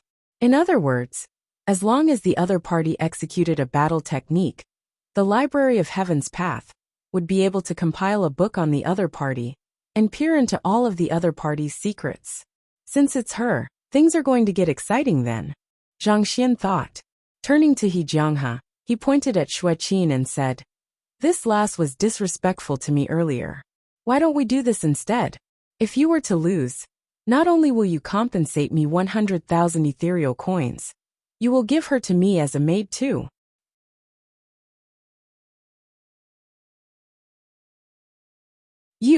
Xueqin's rage immediately hit the boiling point. She was the second young mistress of the city lord manor, a person who was respected and adored wherever she went. To be used as a bet, and be asked to serve as another person's maid, this was a grave insult to her. "She isn't my subordinate. I have no right to make this decision," He Jianghe replied with a frown. "Is it? I guess it can't be helped then. The three fellows who came before you weren't a challenge at all. All it took was one blow, and I can't begin to emphasize just how boring it was. I doubt you would be any different from them. So let's not waste each other's time and cancel the duel, all right?" Zhang Xian stretched his back lazily as he spoke.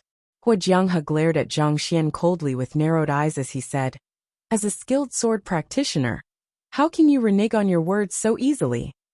This woman looked down on me earlier. I feel deeply indignant at her actions, and this leaves me feeling stifled inside.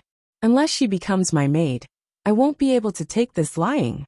Given my current state, I don't think that I'll be able to bring out the full prowess of my swordsmanship, which renders this entire duel meaningless. Given how important this matter is, don't you think that it's only right for me to consider it carefully?"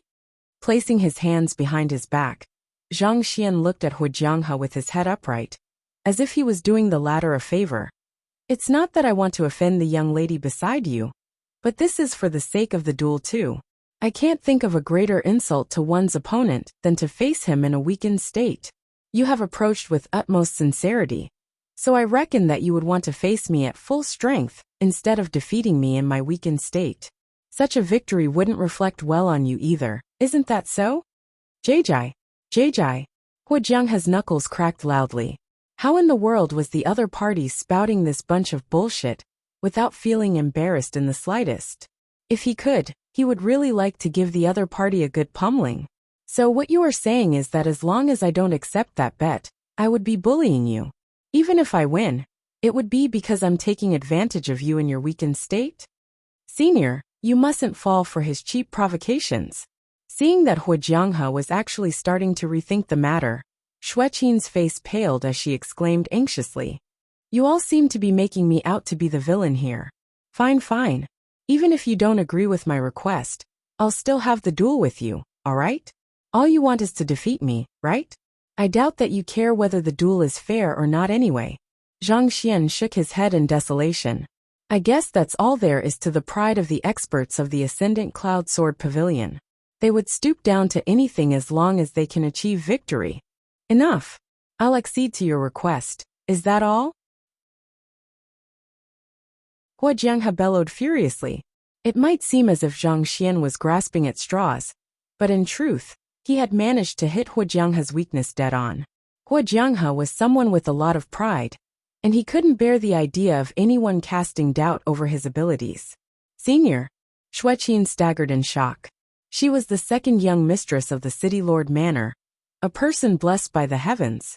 She was a person who had been accepted into the Ascendant Cloud Sword Pavilion, and there was a good chance that she could rise through the ranks to become a powerhouse of the continent in the future. It was an unspeakable humiliation for her to actually be used as a wager like that. But barely after she started speaking, She found herself met with Hu Jianghe's cold eyes as the latter uttered frostily. Do you think that I would lose to the likes of him? That single glare sent alarm bells ringing in Xueqin's mind as her face paled in fright. Oh, of course not. Someone as powerful as you is bound to win him easily. Humph. Hu Jianghe grabbed the sword which Xueqin was holding and drew it out. Fearing that he would die of rage the more he spoke, he stepped onto the dueling ring and said, Let's hurry up and get it over with. My thoughts exactly. Zhang Xian chuckled softly as he got onto the dueling ring too. I heard that you used a sword-tossing technique the previous few times my juniors challenged you. I would like to witness the strength of that technique too, Hu Jianghe said. Since he wanted to salvage the reputation of the Ascendant Cloud Sword Pavilion, he would have to defeat the other party, while the other party was using his most powerful sword art. Sure. Zhang Xian nodded as he pulled a sword out from the weapon rack. Elder! World's Edge appeared again. In Starlight City's City Lord Manor, Yin Feiyang barged into a room in a hurry. Seated within the room was Elder Lu Yin. Upon hearing the news, his eyes lit up in excitement as he took an ethereal token and immersed his consciousness into it. Yin Feiyang, Huang Tao, and the others quickly followed suit too. As soon as they entered the ethereal hall, they could already hear an amazing bustle coming from where the dueling ring was located. Crowds and crowds of people were rushing over as well. Let's hurry over. The match between World's Edge and A River's Glance is about to start. A River's Glance? Who is that? I don't know either, but I heard that he's an amazing sword master. I have a feeling that it'll be an exciting match. To dare to challenge World's Edge despite knowing his remarkable results earlier the day, it would only mean to say that A River's Glance is no newbie either. I wonder if he would be able to dethrone World's Edge. A River's Glance? Isn't that our first senior? Yin Feiyang's eyes lit up in excitement. Jianghe is here too?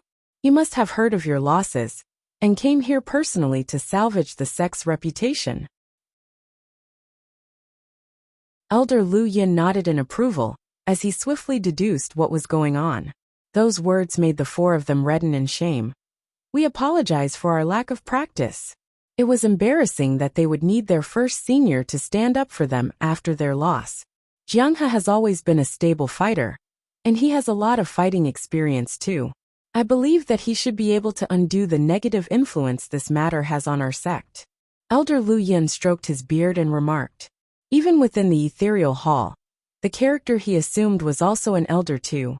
Indeed, with our first senior making a move, I believe that not even World's Edge would stand much of a chance at all. Let's head over to take a look. Elder Lu Yin gestured them forward. They squeezed through the crowd and head to the forefront of the commotion. But all of a sudden, deafening cheerings filled the air and tremored the clouds above. The match must have ended, Elder Lu Yin remarked. They hurried forward, fully expecting to see Hu Jianghe standing triumphantly on the dueling ring. Contrary to what they thought, they saw A River's Glance lying on the ground with a sword impaled in his head instead. It didn't take long for the corpse to dissipate into light fragments. First senior, Yin Feiyang and the others were stunned. Elder Lu Yin was stupefied too. Didn't the battle start not too long ago? Why did it seem like it had ended in the blink of an eye? Could it be that not even their first senior was a match for World's Edge and ended up being killed in a split second too? Meanwhile, Xueqin's body was trembling nonstop. The situation before her was really driving her mad. Being used as a wager was already displeasing enough for her. But who could have thought that the senior whom she respected so much would actually be subdued by the single toss of a sword? Everything ended so quickly that it almost felt like Hu Jianghe was conspiring with World's Edge to do her in.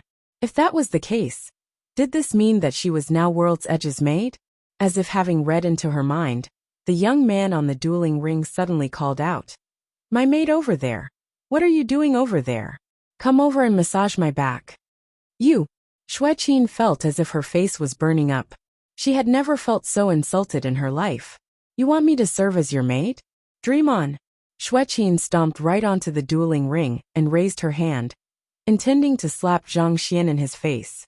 But before her strike could land, the other party's hand had already grasped her wrist. Pa! Sharp pain assaulted Xueqin's face. Instead of the one slapping, she had become the one who had been slapped instead. It was just a single slap, but it was a strike without anything held back at all. Her beautiful face immediately began swelling to the point that her left cheek looked like a huge, red bun.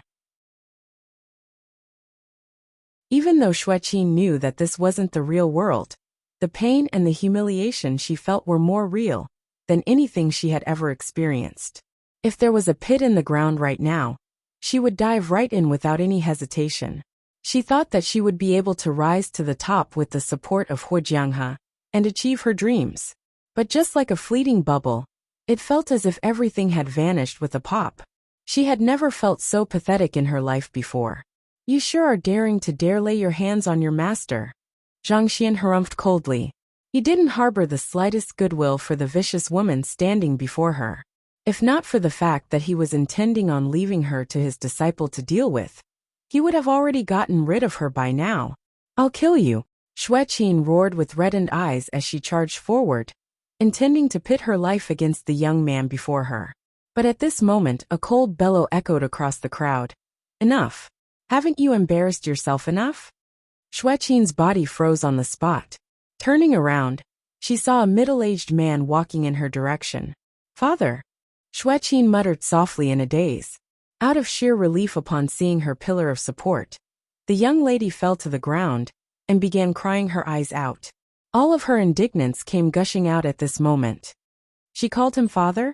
Could this person be the Lord of Xinjiang City, City Lord Shuegan?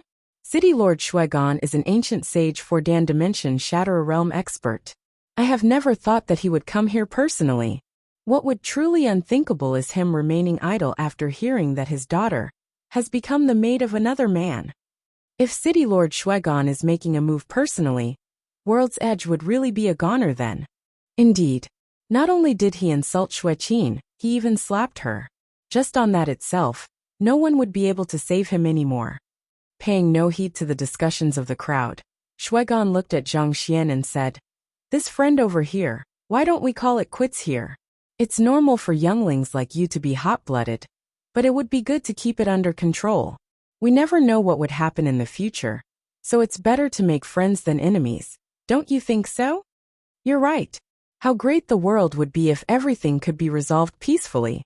Zhang Xian nodded in agreement. What a pity that we don't live in an idealistic world. Besides, I have no interest in associating myself with dogs. Shuegan's eyes immediately turned livid as killing intent gushed forth from him. The crowd had already revealed his true identity. As the city lord of Xinjiang City, he was already lowering himself by making peace first. But the other party dared to snub his goodwill. This was intolerable.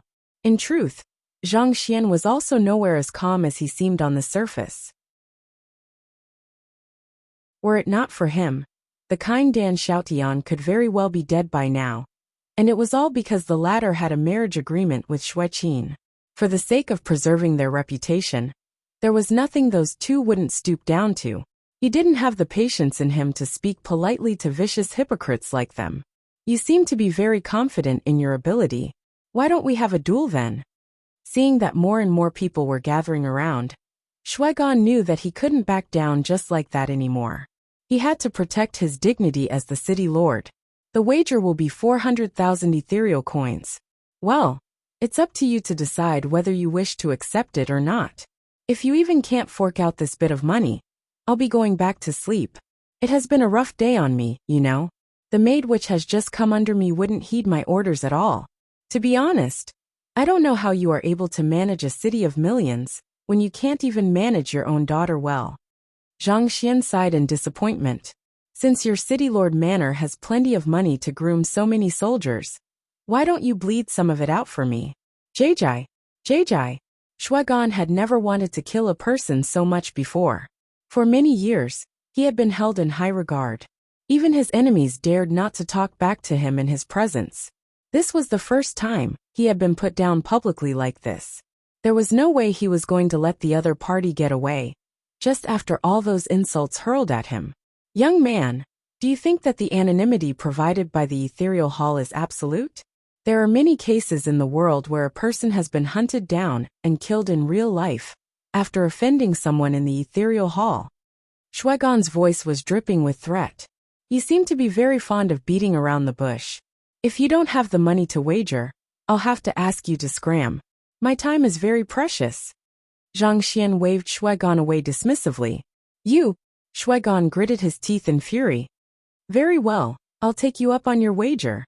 To be honest, 400,000 ethereal coins was a huge sum to the City Lord Manor. But if he didn't take up this wager, and allowed the other party to leave just like that, the prestige he had built up with difficulty over the past few decades would be eroded just like that. He had no doubt that the other party would surely give everything he had to sully the reputation of the City Lord Manor, if he were to back down here.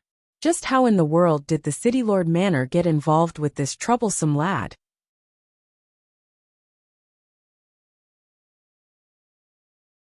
Out of regard for their own honor, most experts were very heeding of rules and common courtesy. It had almost become a social convention expected of the higher echelons. However, this lad clearly had no eyes for the rules at all. Knowing that his daughter was the cause of this mess, Shuegon shot a cold glance over at her, causing Xueqin to shudder a little. After which, he turned to Zhang Xian and harumphed impatiently.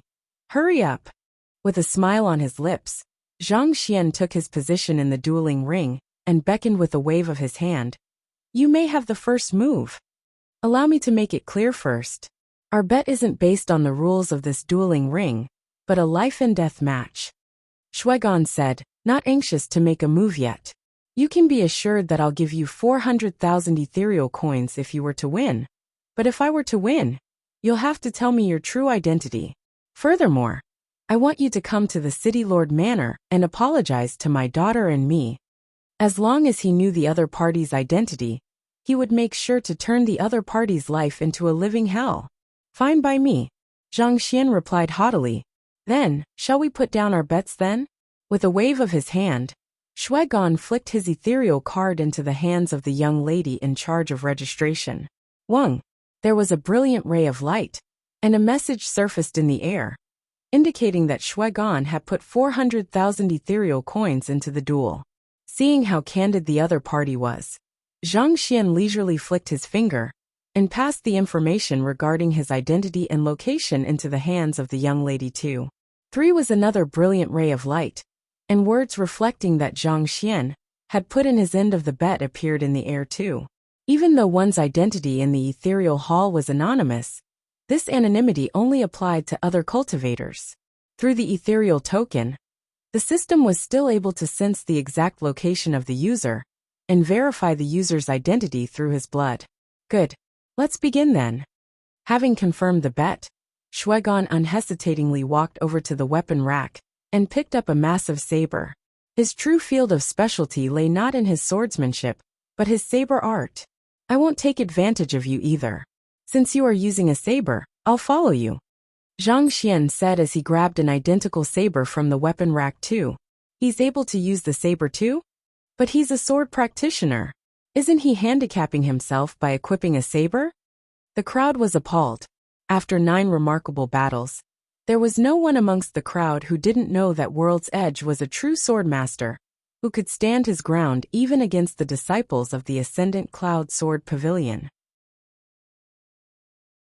And for a sword master to actually wield a saber instead, was he insane? You really are courting your own death.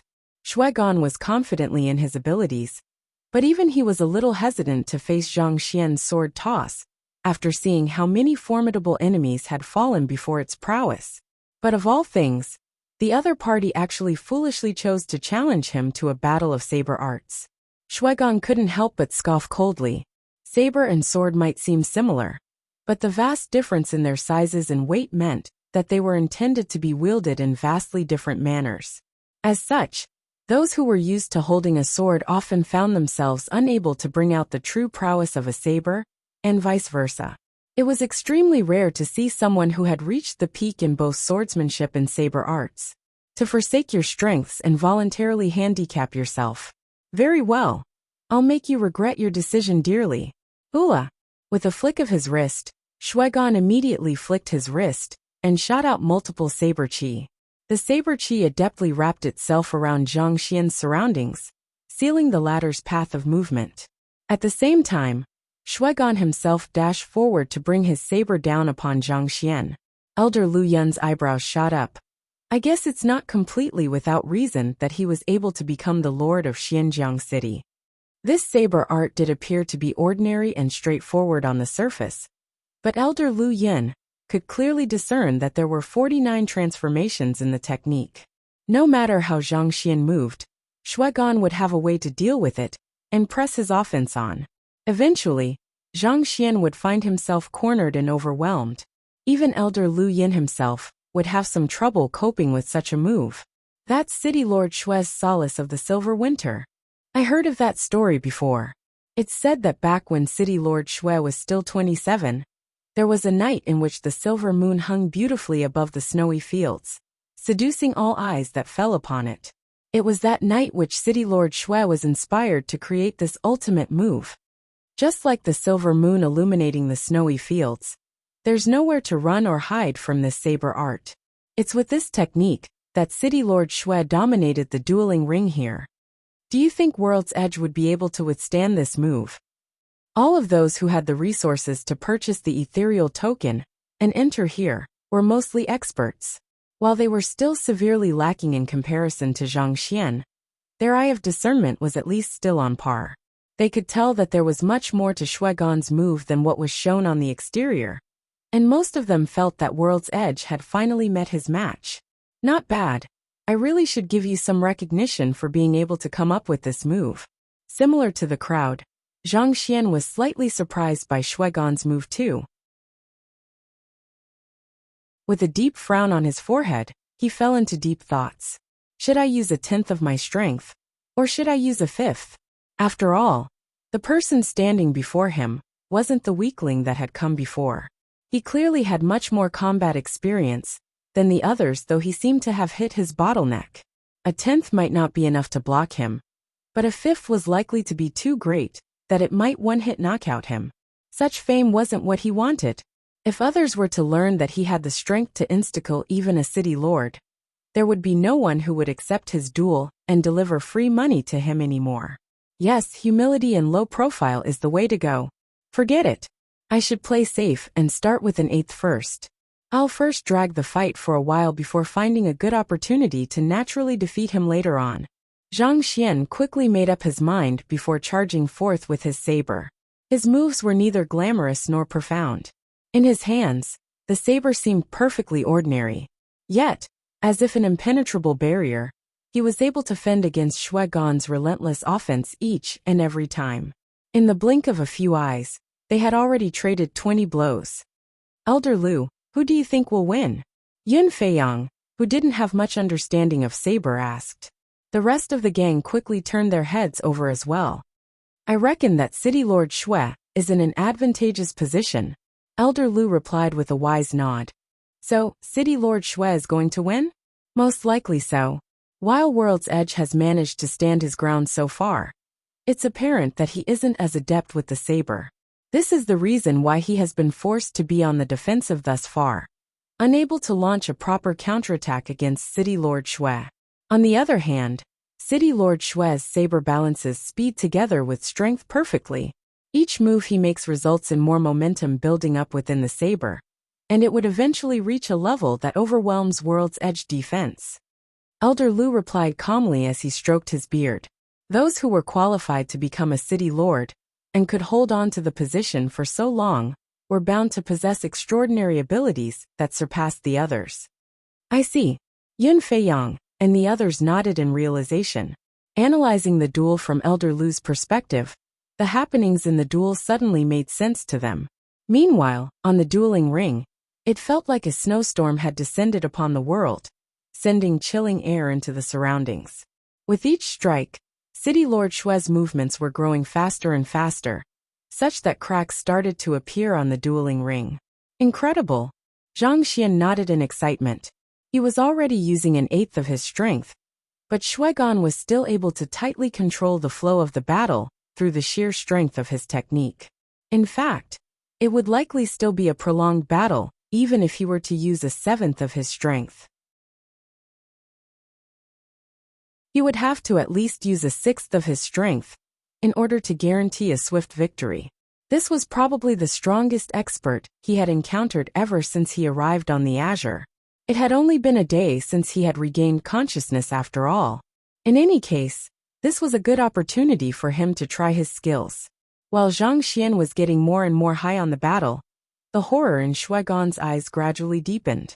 Just like what the others had said, the saber art he was executing at the moment was indeed the solace of the Silver Winter. This technique allowed him to retain the momentum of his previous swings, to heighten the might and speed of the subsequent attacks. As long as he had sufficient time to build up, he would become the berserker of the battlefield, tearing down everything in sight. But things didn't seem to be going in the direction he had expected today. He thought that he would be able to defeat the other party once he had compounded his strength and speed to his limits. But who could have thought? The young man was growing stronger and stronger throughout the battle. His hand had already been jolted numb by the sheer strength of his swings, and the webbings in between his fingers were bleeding profusely. I'll end this fast. The slow buildup in his injuries would hinder his fighting prowess, and that would present a chance to World's Edge to turn the tables on him. Knowing that he mustn't allow this battle to drag any longer, Shuaigan decided to go all out. With a furious roar, he drove his saber forth. Wang Wang! All of the saber chi he had sent at Zhang Xian earlier swiftly gathered together to form a massive tornado. The true prowess of Solace of the Silver Winter lay not in the compounding strength of his saber strikes, but the lingering saber chi in the area with each move made. If he were to gather all of the saber chi together, he would be able to launch a devastating strike far beyond his current limits. Struggle all you will, but your defeat is already sealed. Shuaigan sneered at Zhang Xian coldly, though his heart was beating wildly on the inside. This is his ultimate technique. Seeing that the other party's moves had become more powerful, such that it would be hard for him to keep up even with a sixth of his strength, Zhang Xian sighed deeply as he made up his mind. Forget it, I'll use that same move too. After giving it some thought, he still felt that the Heaven's Path saber art that he had practiced was too powerful. So with a light flick of his finger, the saber in his hand shot across the air. The technique works on sabers too? Yun Feiyang and the others were stunned. They could tell that the young man was intending to toss his saber, just like how he had tossed his sword at them. But would it really work out? The weight and shape of a saber and sword were different from one another, and the slightest difference could mean the largest difference in the outcome. Was it really all right? Before their doubts could blossom, the saber whooshed across the air with a choking sound. Hula! It took only an instant for it to appear before Shuaigan. With a reddened face, Shuaigan hurriedly raised his saber to block against it, only to realize that his strike had landed empty. Puha! The saber pierced right through his head. Even though Shuaigan was defeated in that instant, by the sheer strength of his willpower as a Dimension Shatterer Realm cultivator, he was able to keep himself from dissipating into light fragments for a brief moment. You were already able to defeat me right from the start? Shuaigan stared at Zhang Xian with eyes so wide that they were almost bulging out.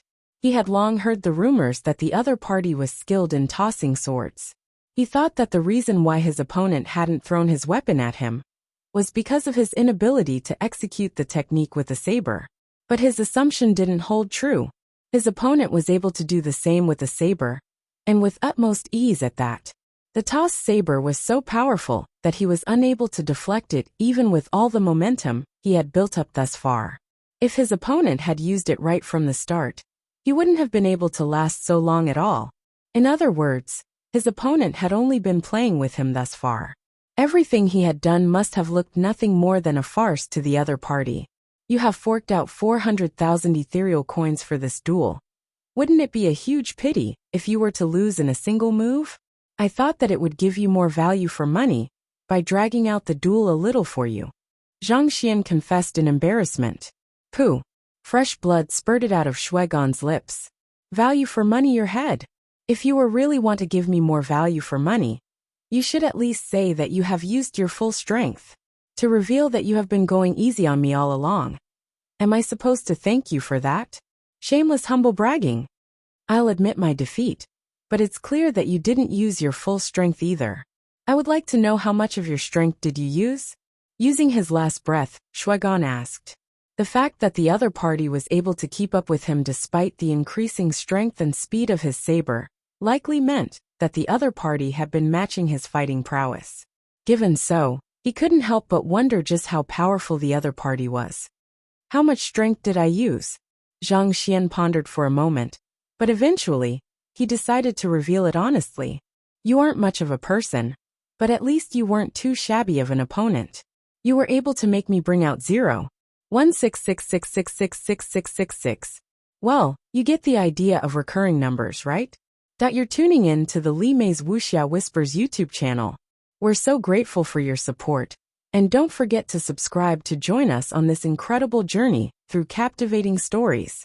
Your generosity through donations truly makes a world of difference, as it's the primary source of revenue that allows me to expand and enhance this channel for you.